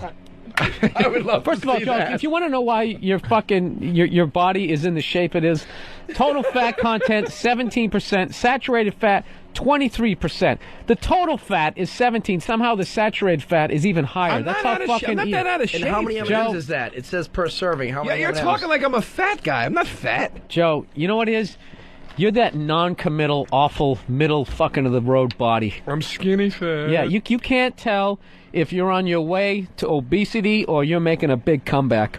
Like if you got a high school reunion coming up or somebody just dumped you. You know what, Bill? One of the I'll tell you what I am. A couple lines, you'll get a six-pack. I'll tell you what I am. I'm fucking happy is what I am. I eat things that I enjoy. I put things into my body that I enjoy, and I enjoy myself. You know, Joe came over to my house in this beautiful kitchen that he's going to be cooking in. And we... and I made you a hell of a meal. Okay, absolutely, shithead. I made you a bunch of meals. You make me one meal, all of a sudden... Nia made me a bunch of meals. Hey, who do you think bought those steaks? Huh? Who do you think bought those steaks? Listen to this shit. This is what a fucking animal Joe DeRosa is. We fucking, I don't know what the fuck we made, but you know the gristle? Yeah, of course. He eats that shit. No. Yeah. That's like, oh my God. Like John Candy in that fucking boat trip. When I was a little kid, do you remember B&M Summer baked rental? beans? What was do you it? remember B&M baked beans? Did you have those as a kid growing up? Yeah. B&M, the red can, Yeah. half red, half blue, and you open it up Right. and you pour it in. They had that big fucking thing of lard. Yeah. To taste. My dad, if we touched that, would stab us with his fork. That Exactly. was his thing. And sometimes he would get drunk and open up a can of beans and just sift through it and eat that thing of lard, then throw the beans away. That's disgusting. I can't. Yeah, I eat the that's grist fucking off the Joe. bones, that dude. you eat. If you gave 'Cause Joe, I am if the you king gave of the Joan, beast, and I will consume. I would eat the fucking bones if I knew they wouldn't splinter out my stomach. I swear to God. dude, everything. He's eating chicken, every fucking animal you can think of, and it's I doesn't sucked marrow stop. out of bones He before. Yeah, dude. What's you're with like, eating the fat, Out of though? veal bones, I sucked dude, marrow it's out like of them. eating with the fucking Lost Boys. Dude, I mean, Joe's hanging upside down in Billy's. Nothing better than a piece dude, of I mean, fat on the him steak. eating buffalo wings is one of the most it's animalistic, man. Why It's is fucking it- brutal. And meanwhile, you eat them. Were you ever chained to a radiator, Joe? You eat them like in a fucking civilized person. No, you eat them like this. You take these little bites, like you're biting those fucking candy buttons off of that toilet paper strip for your kids. And you got enough meat Which left is in the your worst fucking gift. plate to make a fucking chicken salad, dude. Joe, I you're eat the eating shit. the fucking patella, Yep. rolling it around in your mouth. I want every bit of that thing's soul inside of me. I want to digest as much of that animal as I can. So you're happy, though, Joe. That's what you said. You don't give a shit. You put happy things into your body. Dude, I eat healthy, too. I have plenty of salads for meals. Wait for a the minute, week. I've known you 3 years. I'm going to try to fucking think. Anytime you I'm ever gonna see a try to salad, think. Twice this week. Joe, Twice this week for dinner. Twice this week for dinner. Joe, your Chicken. headshot should be you walking out of a McDonald's with a big Twice this satisfied week. look on your face. Hold on. I'm not disagreeing with you fully. shit. I'm not disagreeing with you fully. But twice this week, I ate McDonald's. But also twice this week, I ate baked chicken, baked potato, and asparagus. So Covered with I mayonnaise, balance it sour out. cream. And No, I balance it out, man. But I'm not going to deprive myself. I'm not going to be one of these scared fucking people that won't eat KFC because I heard it had trans fat in it. It's like, it tastes good. I'll eat it sometimes. I'm not scared of it. I hear you. I'm older, though. I gotta be careful. I know, Joe. You're a rebel. I'm not a rebel, but You I got- mean, it's you got just a motorcycle jacket it's on. the fear, dude. Dude, I'm not saying I don't eat candy, but when I eat candy, I don't get the fucking. You could open a movie theater with I this gave shit. I gave the producer $1. I go, get me some M&Ms. He brought me that bag. I ate He did some not of them. spend $1. That is not $1 worth of I candy. gave him $1. Let's That get is- him in here. That's a fucking. Come on in and get on the mic. Did I ask for the big bag? I like the fact that he's on Travis, the get in radio here. and he goes, "Get me something crunchy." Travis, did I say get me the giant bag? Did he say get me something crunchy? Give me M&M's. Thank you. Okay. Well, you know what? couldn't I've how many seen the did way I- you've eaten. And you ate some of them, you fucking Southie cocksucker. I jogged 4 miles today. I work First of out all, you know what? the You know what, time. Doug? I always work out. He does. He works out. I go work to. out. You ever been to I a have gym, to. Joe? Have you he ever works been at his to a fucking gym? wrist on the Wait a craps minute. table. That's what he Wait a fucking minute. works out. Wait a second. God, he's starting to bash me on gambling. Let's get into it. Wait a second. Have you ever gone to a gym? Yes. And what did you do? It was the worst experience of my life. I try not to remember it. Okay, wait a second. We got to talk. What happened? Did you go wait? I hate it. It's awful. It's the worst thing ever. It's the most brainless, fucking repetitive. No, eating M&Ms is unfulfilling- just a fucking spiritual I'm experience, hungry, isn't Bill. it? It's a snack. I don't. M&Ms are not a snack. That's something. What are they? A fat meal, people- Bill? That's something that fat people. It's a snack. That's what I mean. Dude, what are you Bill, on your fucking period? Bill, that's what I mean. That's what I fucking mean about that. It's like you're so the fact that afraid. you're standing up. The fact that you're standing up does not fucking bug me. You're so afraid of Look at this man's putting, tits. They're already starting to fucking protrude. You're so You're so afraid of putting anything like that into your body ever. I'm not. The day you start going to the was hungry. gym. I wanted a snack, so I had a snack. When else are you supposed to eat M&Ms? When are you Dude, supposed I'm to eat hungry. I When have you a start fucking sandwich. Right. When you start taking a shit and you can't see a cock, you're gonna stop. So if I ate a fucking sub with mayo on it, you wouldn't have made fun of me. When Joe takes a shit, it's every color of the rainbow. It's all these M&M shells coming out of his fucking ass, and there's a big piece of You gristle. fucking bullshit artist. You did that fucking harebrained. You're the opposite of the spectrum. Billy did that fucking horseshit thing where you drink lemon juice and paprika and nothing called a else fast. for 10 days. It's called moronic. Oh, really? Eat food. You're a fucking human being. Okay? And what is that based on? You think the fucking caveman did that? I gotta have a little lemon juice paprika. You know what? I don't know if they did, but I know they didn't talk like that. Yeah. All right, their fucking quest for fire. I'm doing why those. don't you sit back down, Joe? Yeah, for first of those all, listening, I'm a Joe's decade out. older than you, and I'm in much better shape. So you really don't have a fucking okay. argument. Well, Huh? You want to do fucking push-ups after the fucking after the drum off, dude? I will beat you in 7 different categories next show. Maybe when I'm 48, I'll be in good shape too. You know, but I mean, right now I'm having fun. I'm a young guy. I got a high metabolism. I can get away with this shit. I'm Hey, it's not enjoying it. that Do you think he's getting away with it? I don't think he is. Look at to Doug. be Doug, honest. you look younger than Joe. No, Yeah. I'm absolutely Joe, you look getting like you just got out of a failed marriage. Okay. Well, He's on his way to a cockfight. He's got a bunch of money on I'm him. getting Joe, away with it. I'm not saying. Joe, you get away with shit because of your fucking Oh, personality. Jesus Christ, Joe, I'm gonna tell you right now. Personality gets you Doug, away do you know how with much I everything. should weigh? Do you have any idea what I should weigh? I don't. Versus what I do weigh? I should probably weigh 175. I'm No, 178, I'm 79. not It's how saying. you look, though. I'm not saying should. I'm saying. What are you, 6 feet tall? Joe, your I'm whole saying body. hypothetically Joe. what I should weigh with the way I eat. Oh, I don't know. How tall are you? How tall are The you? inside of your body probably looks like a sweater that's been in the dryer for 2 years, though. It's not healthy looking. No, you know what That's it not is? fucking Joe is good. all gristle. If Joe could eat himself, he could die. He'd What's just wrong be- with the way I look? Huh? Chicks like me. Always got a chick. Okay, man. There you go. They're attractive. I'm always getting compliments. I look Dude, nice. I mean, dressed. Someday you're there's- gonna wake up and that Joe, shit's first gonna of all, stop. Joe, That's what guys sucks. don't walk around in bikinis. They're not into looks. You're making a little bit of money. You've been on the boob tube over there, and you're in the game. You go on stage. You're dancing around. How do I up look there, bad right now? Doing your How musical do I look shit. bad right now? Jesus, Joe, are you gonna be a fucking taking everything serious cunt the whole on. fucking show? I'm asking you to back up your Joe, argument. you're sitting here with 2 other guys, and you're eating a big bag of fucking And M&Ms. so is this fuck. He was eating them too. Why don't you give him shit? Because he fuck wasn't is eating them Singh. on the mic. Yes, he was. It's not my fucking show. But you know what? He's never going to raise his voice like that, Joe, and that's what makes this show. Because Is I'm you a fucking man. and putting I'm your me. eyebrows up, going. Because I'm me. I'm me. I embrace my Snickers. feminine side as well as my masculine side. Where is your feminine side? You're hearing it. You're hearing his it. hands, his big piano-playing hands. Wow, those are beautiful. Joe was actually a hand model. A lot of people don't know that. When he was hand and foot model. Yeah, when he was 5 years old, he used to do oil of Olay at the church bazaar. This is the deacon's son. Come on, buy these fucking clothes. Joe, you're getting. I don't know. You're really fucking. You don't sound like a guy who just hooked up with a great apartment, man. You're seeing. I don't know what's going on with him. You're just really sensitive this whole show. It's me, Joe.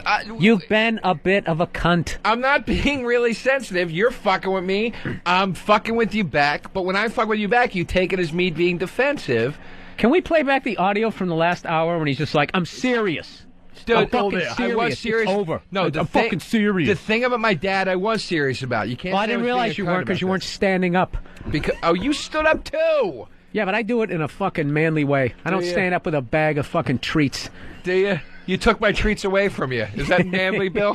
You I do took that to them all your away. buddies? You take their treats away? No, I had to read how much these fucking thing weigh, and you exposed that I didn't know what it meant. It was Yeah. a nice little fucking moment. It was. We're still having nice moments. And the producers of the show go, Dude. it sounded great when you were chomping on the peanuts. Hey, dude, you actually speaking Don't of read that. speaking of gyms, dude, this is fucking hilarious. I know All it right. has to do with the gym, so you don't Oh, like okay, it. Okay. It says on the cover of the post today, they had something called Gym Rage, and you know those spin classes. Joe, I'm sure you've I don't know, you've walked by a gym and maybe looked in the glass. I'm aware with the spin class. Yeah, dude. First of all, they're horrific. So evidently there was some hedge fund guy on these spin bikes, and he was grunting the whole class. And some dude was telling him to shut the fuck up, and he didn't. And he picked the dude and his bike up and threw him against the wall. Yeah, he fucking. This is what they say. He grunted a lot. Admittedly, he war whooped. He hollered, "Great song," and "You go, girl." his lawyer's defense was, "My client was in what's called the zone." Oh, what, the Venus William grunt zone? I don't know what he was doing, right? So this guy said, at first it escalated. At first he said, "Shut up." Then it escalated to "Shut the fuck up." Then the broker allegedly issued the final ultimatum: "If you don't shut the fuck up, I'm getting off my bike." And the hedge fund guy said, "Stop being a baby." And this dude came over, just picked him up and his whole fucking bike. Right. Well, the great thing is against the great fucking thing wall. is we got a hedge fund guy and a broker, so I don't go to that gym. No, the best part is the guy said he has to have discs of a cadaver, 6 of them in his neck. But the other guy's saying that's bullshit. He got back on his bike and finished his 50-minute workout quietly. But wait, what is the? I know, quietly. Quietly. What is? I thought I knew what a spin class is. What is it? If you're on a bike, I thought the spin class was like, and you can't sit down. You got to stand and bike. No, they got the stationary bike, like the one like Jack Tripper rode in the beginning of Why is it Three's called Company. a spin class? I have no idea, Joe. No idea. It's something that, like, I don't know. It's they always play techno music and it's really loud, and it is Turn the fucking lights annoying. off. It's awful. Jesus, Joe, do you know anything about any? Yeah, I know. sort I of- know how chickens work, and I know why we don't eat bulls. No, I meant like when it comes to like physical activity. Bill, I hate sports. Okay. Whoa, do you hate sports? Yes. You don't follow I them. hate them. I don't like playing them. I don't like watching them. I hate Frank Zappa, but I know shit about him. Okay. Well, look, I mean, know a that spin class? I know that you get a Jesus, home run in baseball. Okay. Whatever. I hate sports. I don't like watching them. I hate playing them. You love M&Ms. I hate going to the gym. Although I'm going to start going to the gym because I do want to get in shape. But I gave you a workout, didn't I? I will hate every minute of it. Ow. See, that's why he needs to go to the gym. That was an M&M. Ow. I will hate an M&M. I lobbed it. I will hate every fucking minute of the experience. You know what gets you through it? You know the what? Hot ass. There's a lot of hot ass if you go to a good gym. That helps, and you see the difference. That's not going to help. That's just going to make me frustrated. Joe, you know what's going to make your day? One of the callers actually wants to apologize to you. For what? The pit bull breeder, Russ. Are you kidding? Russ. Yes. You there, man? You said you want to apologize to Joe? Yeah, I called to apologize to Joe. I only called breaking his balls, but he seemed to take it a little more personally than he should have. Yeah, didn't it seem? That's not apologizing. You're getting deep-rooted and saying he's a pussy. I appreciate the apology, Russ. I didn't take it personally. I just get very passionate and loud when I think I got to agree with Russ, man. I thought you were real sensitive. You seemed to be a little more upset. I was only fucking with you, dude. It's okay. Thank you. Wow. I appreciate it. No, you know what, Joe? There's a different energy with you today. I don't know if you're under a lot of stress, but like you've just moving. really Moving. Maybe it's moving. Moving. What do you very mean? stressful. I mean, Russ, have you heard the show before? You, as a comedian, you snapped. I was only fucking around. I know. You're like, okay, he can take a joke. Well, hey, Russ, you know what? Seemed like he could take a fucking joke. I got angry because I thought you were being like. I didn't realize you were fucking with me. I thought you were really like challenging me and being like, you're completely wrong and you're being an idiot, and that's why I got angry because I was like, Nah, dude. I was just fucking around. I love the fucking show. I love what you guys Russ. do. Hey, Russ, can I Otherwise, apologize? I wouldn't be listening to the show. I love the fucking show. I appreciate it, Russ. Thank you very much. Sincerely, thank you. That was nice of you to call. I'm serious. Thank you. Hey, Russ, I want to apologize for Joe's behavior. Yeah. And We didn't see that forgetting that it's a comedy show. So we want to apologize to you as a listener, okay? He doesn't know any better. I know he doesn't. But, we're going to bring him around. We're going to make a man out of him. Russ, What is that? Is that what a man's man does, Bill? He apologizes for his buddy's behavior. No, he can take shit. See. Whatever. I'm trying to smooth it out. It's like we're in a We smoothed fictitious it out. bar This right is now. between me and Russ. Butt the fuck out of it, Bill. Yeah. Ooh. Wow! Look at Joe getting Joe's his about to fucking stand blood up again. Huh? He's going to stand up. Joe, you want your M&Ms back? Is that the fucking problem? No. He's getting Take those tested. M&Ms and shove them up your ass. All right, Russ, man. Thanks for calling. Russ, thanks. Appreciate it. All right. See? See you, bro. All right, Bye. thanks, man. Now, that's a good guy. See, dude, and I'm telling you, I've been fucking... Here you go, Joe. Here are your fucking M&Ms. Why don't you lighten up for the last fucking 40 minutes of the Dude, show? we're having a good time. Why? I'm having a good time. Doug's Why? having a good I'm having time. a good time. No other listener felt like they had to call in and apologize That's to the hilarious. shit. That's the first time in radio history that's ever happened, I think. I don't think it is. It's the first time in the history of this show. All right. I got to think there's been some other whiny you wanna cunt fight me- eating M&Ms on another radio show, Joe. Well, fight me on every turn, every fucking thing I say, combat it, and then wonder why I'm yelling I'm at just you. having a good time, Joe. I'm having a good time too, Bill. Bill, lay off Joe. He's not a cunt. Here we go, Joe. Everybody's feeling bad for you. Here we go. Because Annie. you're being pushy. Annie. Yeah. Hey, what? Am I being too hard on Joe? Well, I want to preface this by agreeing with you that Joe's kind of a fucking idiot, but I think maybe you're being kind of a douche tonight, and you should lay off of him a little bit. Okay. Are you from Philly? I'm from Allentown. No, there you came close. I went to Kutztown University. I recognize that fucking accent you got there. Nice. Yeah, but it's right up the street. Did you hear about Joe and his reputation being down there in Allentown, his popularity and his drumming and all that stuff? Oh, I'm originally from Jersey. I don't know anything out here. Oh, so the I don't know anything. The buzz on Joe DeRosa. All right, thanks a lot. Thanks. See, there you go, Joe. There's a couple people taking your side. We want you to leave here happy. I am happy. That I think you have a very controlled sort of calmness. Oh, Jesus Just doesn't Christ, seem like it's nickname Gristle. Got the Gristle I know what you're look. doing. You're pushing my buttons. Fine. It's working, Joe. It's been working for the last hour and a half. This has been the And we're- easiest radio I've ever had. And to we're do. laughing and having a good time. So I don't know, Joe. You admitted that you got a little testy. I got mad about the thing Little with my bit, dad. little bit. You did a little Yeah, bit. you're You did. disrespecting him a little bit. I know. Come on, anybody's listening. All right. You got to know I fucking love Joe. Okay, there you go, Joe. Huh? Bill, I love you too. All right, now You we hugged had a me nice on my birthday. Remember that? Yeah, we You had a guys nice- just hugged it out without touching. That's so exactly. bullshit, Now we had to have though. like this douchey moment. Yeah. There's no douchey. I didn't ask All for the sports douchey fans moment. listening just Look, dropped. first of all, everybody's calling in. They feel bad for you. You think those are the only two calls? Those are the only two. The whole thing is lit up over here. What's it say? I see the board. Read me I the can titles see, of the calls. Lay off Joe. Poor Joe. I feel bad for him. His dad isn't a pervert. I mean, it's just a whole bunch of shit. I don't believe you that that's all over there. We definitely There's need nothing someone here. to call in that went to school with Joe. That would be great. Oh, here's another guy. Fantastic. Another guy from. This guy wants to apologize to you too, Joe. All right. Oh, Jesus. Hey, Marshall, what's up, man?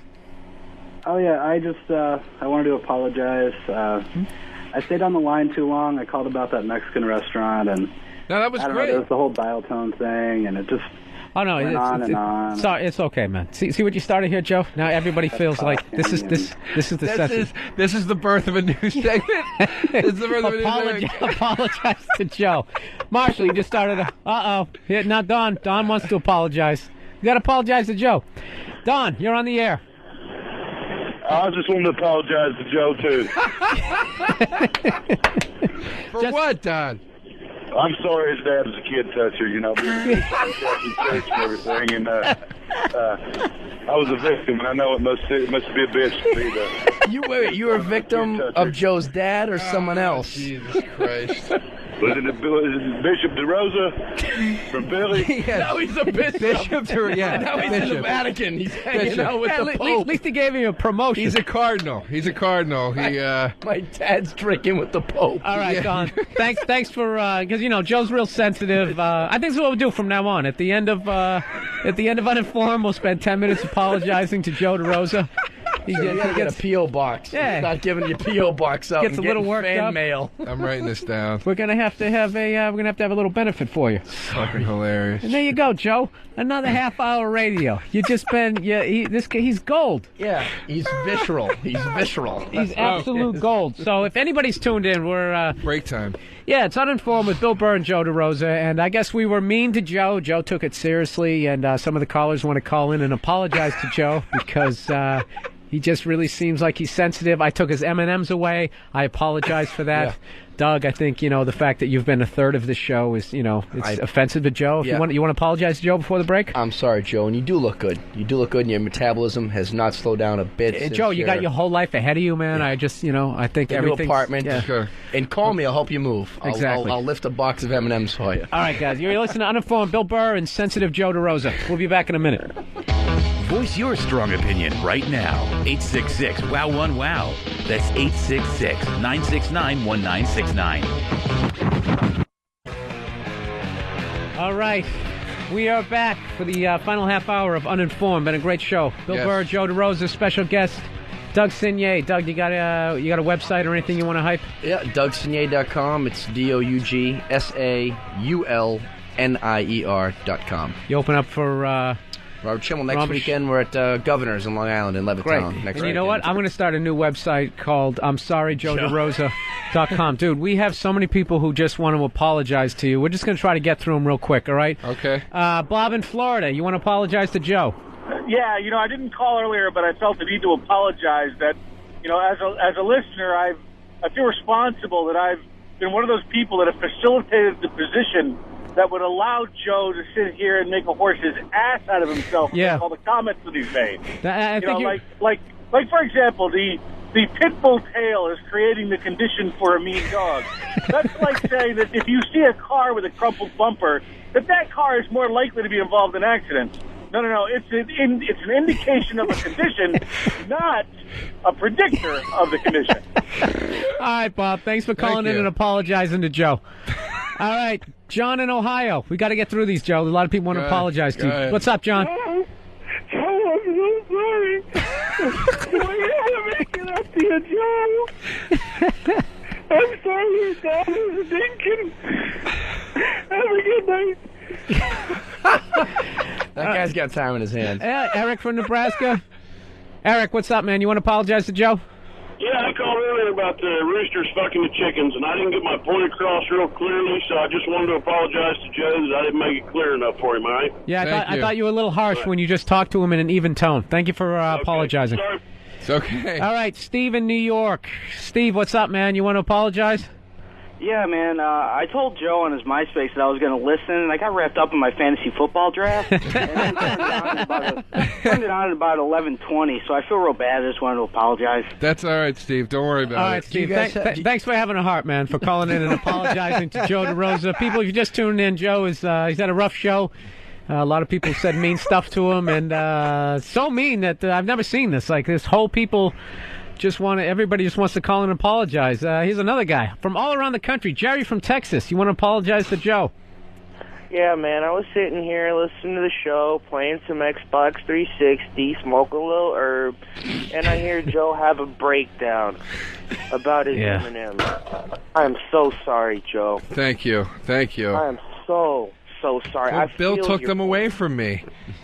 But I gotta ask you, man, if you're gonna eat that big bag of M&Ms when you don't have the munchies, what would you eat when you had the munchies? I don't smoke weed, man, so I couldn't tell you, dude, but God only knows. Actually, one time I used to smoke weed. Hypothetically, for the love of God, the guy has apologized. Can you roll with the question? The worst thing I ever ate when I was high, when I used to smoke a lot of weed, was I ate a carrot sandwich because there was nothing in the house, so I put carrots on bread and ate that. That was the fucking most revolting. And you know what, Doug? I want to make fun of him, but I don't think there's enough time left in the show to apologize to him.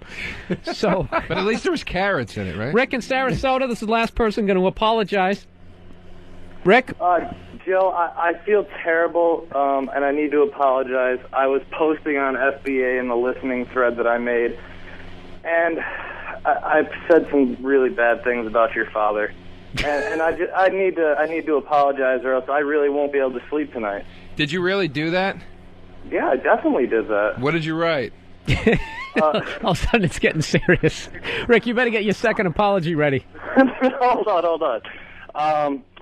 I said Joe DeRosa is the best drummer ever. His dad learned how to drum on the soft bellies and bottoms of young boys. All right. Now, I may be able to sleep tonight due to all the pot brownies I've been eating, but, I just really needed to get this off my conscience. Okay, well, we're glad you decided to call in. Thanks, Rick. That fucking fan. The fan sucks. Falls off one more time. You want the fan to apologize to you, Joe? I know you're real sensitive. I'm not gonna lie. I'm a little upset that he wrote the thing on the thread about my It got dad. serious again. Yeah, I felt it. I think. Well, how can't you be? It's going to be the first time someone actually apologized and got a call back again for slanderous? apologizing. Is that slanderous? To do that? No, I don't think it is. Your dad what would put you say? himself out there Is by it being slanderous? embarrassed. No, not at all. Not at all. No. And we're basing all of this on line 2. Somebody went to high school with me. Line 2. Somebody went to high school with Joe DeRosa. Let me take this now. Let me see if I hang on a I'll figure out second. who it is. Steve in Chester. I don't know where that is, but you said you went to high school with Joe DeRosa? Yeah, hey, Joe, what's up, man? Who is this, Steve? Steven from the Catholic high school where you used to play your drums in the band. Oh, he sounds like an old friend of yours. What was the name of the high school, Steve? Back it was 1987. Now, despite all the people that had Southern accents in Collegeville, Pennsylvania, Steve, I'm not falling for this. Well, check. Sorry, I didn't think he was going to keep going. I had a friend I didn't think he was going to keep going. I had a good friend named Steve in high school. I thought that was going to be him. All right. Well, you know what, Joe? Your little temper tantrum for the last 90 minutes created a whole new bit for this show. A solid. Who knows? Everybody all over the country. I guess maybe you're gonna have to lose your shit. But Joe, you know we're just playing around, all right, dude? I don't want you to. Would you stop apologizing, please? Dude, it's not just me; it's America. Dude, we had people people in Texas. They never apologize, Joe. They just believe what they believe and go fuck yourself. Well, most people that called and apologized for smoking weed or eating half the apologies were roundabout insults. Yeah. Joe, what do you want? What do you want from the show? What do we got? What I want is women who ruin porn. Okay. I spent time to pulling the fucking audio. All right. We want to thank everyone who's been listening and apologizing to Joe. We have a return segment on this show. Doug, I don't know if you've been one of our 48 listeners, but we have this thing. You ever been watching like porno and the girl's hot, the whole thing is doing it for you, and then the girl starts getting nailed and she just starts making like erection killing noises, like just the moaning is just so fucking awful it just ruins the porno. I don't pay that much attention to it, to be honest. I'm not a big porno guy. Well, but I mean, you're really not. You couldn't just roll with it to help me. I finally set up a fucking bit. Actually, you know what? I'm one of the few guys who doesn't watch porn. I go to the gym and I bet $15 grand on the fucking a lot Olympics. Of ass, so I don't need to watch porn. Wow, you bang a lot. You bang that much ass. You don't. I'm banging 4 different broads right now. I've seen some of the ass. Do you play in a band? No, I don't. But I jump around like a maniac. Doug will also fuck anything. Whoa, what the First fuck of all, you? I've seen it. Why would you do? See, Joe, you're not a man. Oh my! I've seen it. You're not a man. I mean, look at this. Are you talking about when we went up to Brother Jimmy's that night when you herded 4 hogs up there? And you're gonna love this. So, Joe, are you gonna stoop to his level? No, here? Joe gets the hot girl, right? But she's a tramp. She's got the tattoo, the whole thing. We went up to Brother Jimmy's up to stand up in New York one night, and I disappeared and said, "I'm going to the Irish pub so I can get loaded." And I got my nice chunky broad. That chick was kind of cute. Yeah, and then she started making out with the bartender for free shots, and Joe's hanging in there trying to convince her that he's the one for her. I swear. Fucker, I did not. I hung in there for you because you told me to hang. I respect that. But that's not why I hung. He told me to hang, and he was like, just fucking hang out for a while with me, and I fucking hung with him. Wait a minute. To try to wingman. Back up, because you went real fast. You're telling me you're hitting on some girl, and at some point she goes up to the bar, she starts making out with the bartender. She didn't make out with the bartender. Still hanging in there. She absolutely. Wait your turn, sir. She did not make out with the bartender, but she didn't make out with the bartender. No, she was flirting with the bartender, and she was getting free shots. She did not make out. Are you with lying? No, I'm not. And it was Brother Jimmy's, and she got up on the bar and danced and got free shots. Yeah. And I said to Joe, so what I made a mistake by talking quick was I left the bar, and I said, this is absurd. So I left with one of her pig friends. I said, I got to separate the girl from the herd.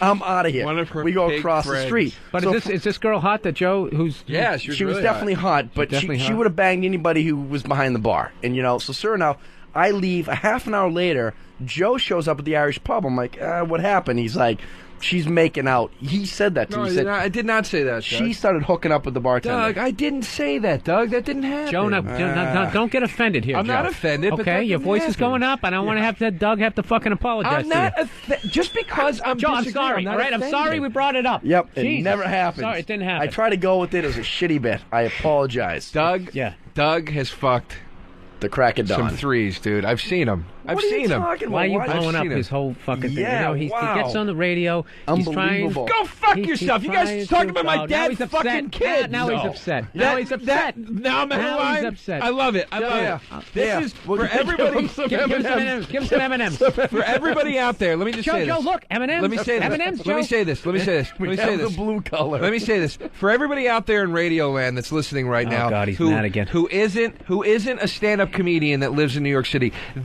you are witnessing right now the double standard of New York comedians, which is they fuck with you and they say whatever they want, and then as soon as you say something back, then you're being inappropriate and you went too far. Joe, we're sorry. You say some gloves Doug, are off shit. Doug, are you sorry? I'm sorry. I am. I'm sorry, Joe. I don't want it. Absolutely. I'm not asking for an apology, but don't get mad at me when I'm Jesus, snapping he's really back. mad now. Pissed off. Fuck. Sorry, Joe. Fuck you. Sorry, Joe. I do know one thing I learned from the show tonight. I can't fuck any bitches around Joe.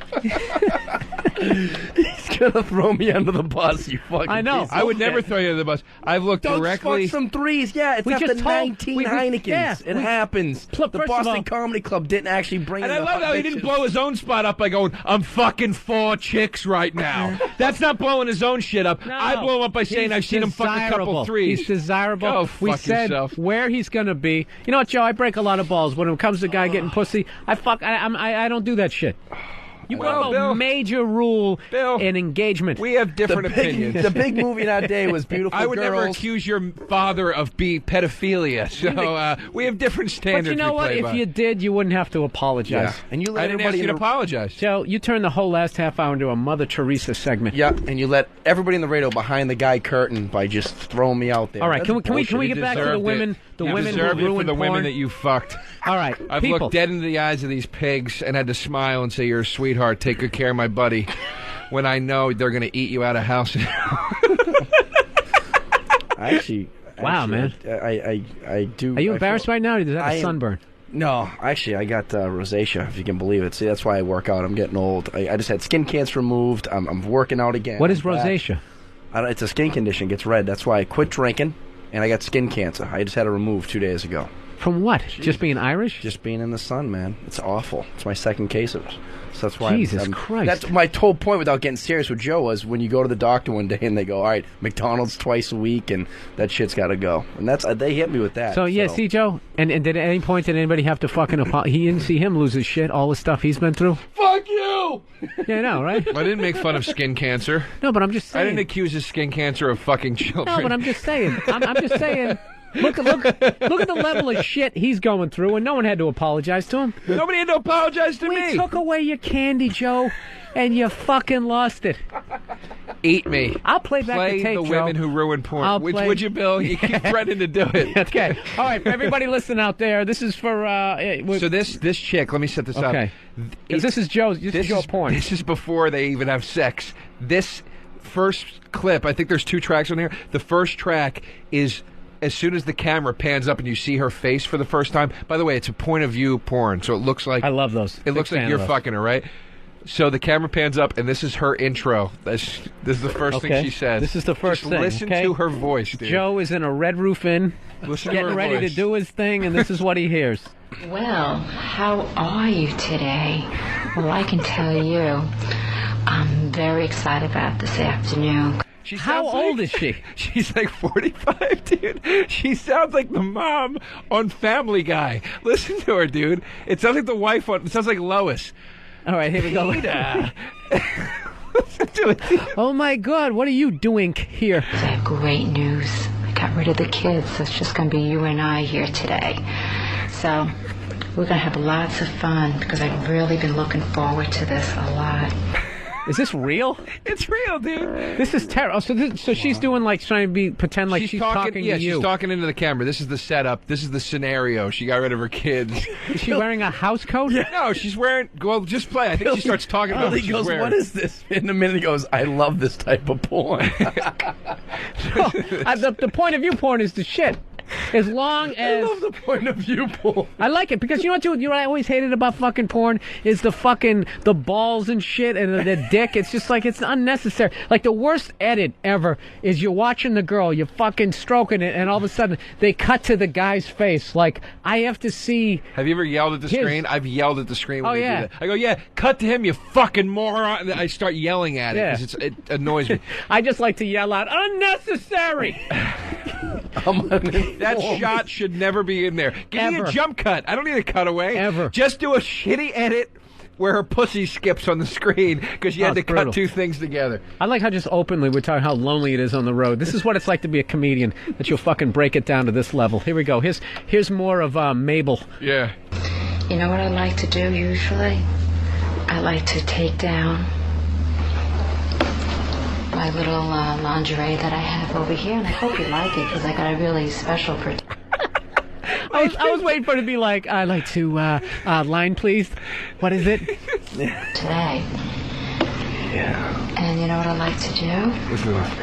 I like to play with my tits. No. I kind of like to squeeze them a little bit. You know that? Kind of like play with them just a little bit, and just like softly, and just softly. It makes me feel really, really good. I remember during the Korean War. This girl's like 48. What do you say we play some Baccarat after this today? You like peanut brittle? Skip to The only thing that sucks about the point of view porn is there always is that douchebag going, yeah. Yeah, and then you're like, that's not my voice. Is that what you liked it? Yeah, and it gets extra creepy. Skip to the track 2. There should be 2 tracks. Now this is when they're about to fuck. There you go, Joe. Is that what the fuck I was supposed to do? Yeah, it really does. I'm getting like a little tweak. How do I get to the next track? All right, Thor, shut up. The arrows. That's what I'm hitting. Sean? This gets me really hot and horny. Sean, horny. Yeah, I like what you're doing. Gets me horny, Peter. Yeah, why didn't you come in earlier? You get your pants down? Oh, track 2. There we go. All right, here we go. What do we have over here? Wait, stop it. Let me set it up. Skip back to the beginning of track 2. I don't know how to, Joe. She's I'm at be this honest point, with you. she's I'm lying. a drummer and a comedian. Just so you know this, she's lying on the couch with her legs spread, and the guy's got his fucking, he's got his schlong out, right? And that's what she's referring to right now. Okay. What do we have over here? I hope you like the position that I'm in. I thought it was very, very inviting. Just want to stroke you for a little bit. It feels so nice. Oh, I God, find she's it very horrible. inviting. Hang on a second. We got a caller here. It's her. Adam, That'd Long be Island. hilarious. What's up, man? That's What are you saying? movie. It sounds like Janine Melnitz from the old fucking Ghostbuster movies. Yeah, that's a good call, dude. All right, man. Thanks. Thank you for calling Ghostbusters. I find it very inviting. Dude, how long did you hang in there with this? I've masturbated to this scene. And finished. It's kind of hot. She's kind of like a hot MILF. Her voice is horrific. But then I got into the Dude, I fantasy. saw some older girl going after you when everyone was laughing last night at Stand Up New York. And everybody's just like, oh, poor Joe. I'm like, nah, man, I think he's into the MILFs. I love the MILFs. Cougars. I love them. They're not MILFs, they're Cougars now. That's the new one, right? Yeah. That's they don't such have a... kids. They're just whores that are out without kids, and they're not a mom. That they're called Cougars? They're called Cougars, yeah. That I go to sounds Elaine's gay. on the Upper East Side. No, it's good, because they don't have I'm not kids and a saying- husband. It's just an age thing. No, the she MILF has got a cart and stuff. I like hot older women. Like this chick is actually kind of hot. In what kind of a way, Joe? She's like a tall blonde. She's an attractive woman. Her voice is just awful. That's the whole thing, That's right? what's killing it for me. I'm just picturing... But then I kind of just... Is that what's killing it? You know the for you? fantasy I She have? sounds like You know the fantasy I have? The Phyllis Diller generation. Yeah. She's got such an awful voice, and she's such a dummy. Like, I always picture, like, this is like the kind of chick, like, if you live next door to her, this is the older woman that you really could fuck. You know what I mean? That would be her. It wouldn't be Look some at the evil sexy... look on your face, Joe. I'm really liking that. The girl next week you can fuck, is she a 3? You know what I'm saying? Do I have a shot with her? No, you don't have a shot. I haven't seen one of these since the Depression. What do we have here? And Joe goes schlong. Would you like some pears? Some peaches? Is this the only porn you brought in, Joe? Is Yeah, this, just this that is one. the track? Let's listen to a little more of her.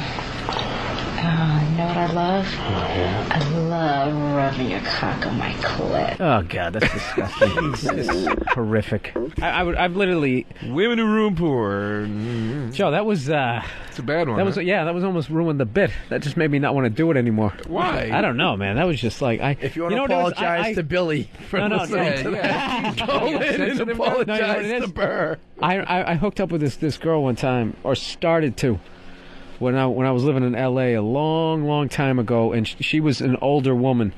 At least to me, I was in my mid-20s, and I think she was like 40, 41. And you ever meet somebody like they're young, but they start to they have that old person smell? Yeah. Like I don't know what mothballs? happened, dude. I There's don't know what. No, you know that I'm starting to decay because the death process has already started. That's what the fuck happened. And I don't know. I ended up going home and just like showering, like just scrubbing like I never had before. And then I laid in bed and I forgot to do the top of my left shoulder. I'll never forget it. Which is an area I think you miss a lot. So I basically was rolling over my side and I smelt it again, and I had to go right back into the shower again. Just screaming. See, the difference with me and you guys, and That's what Joe's that brought touched back. on it is I'm such a scumbag.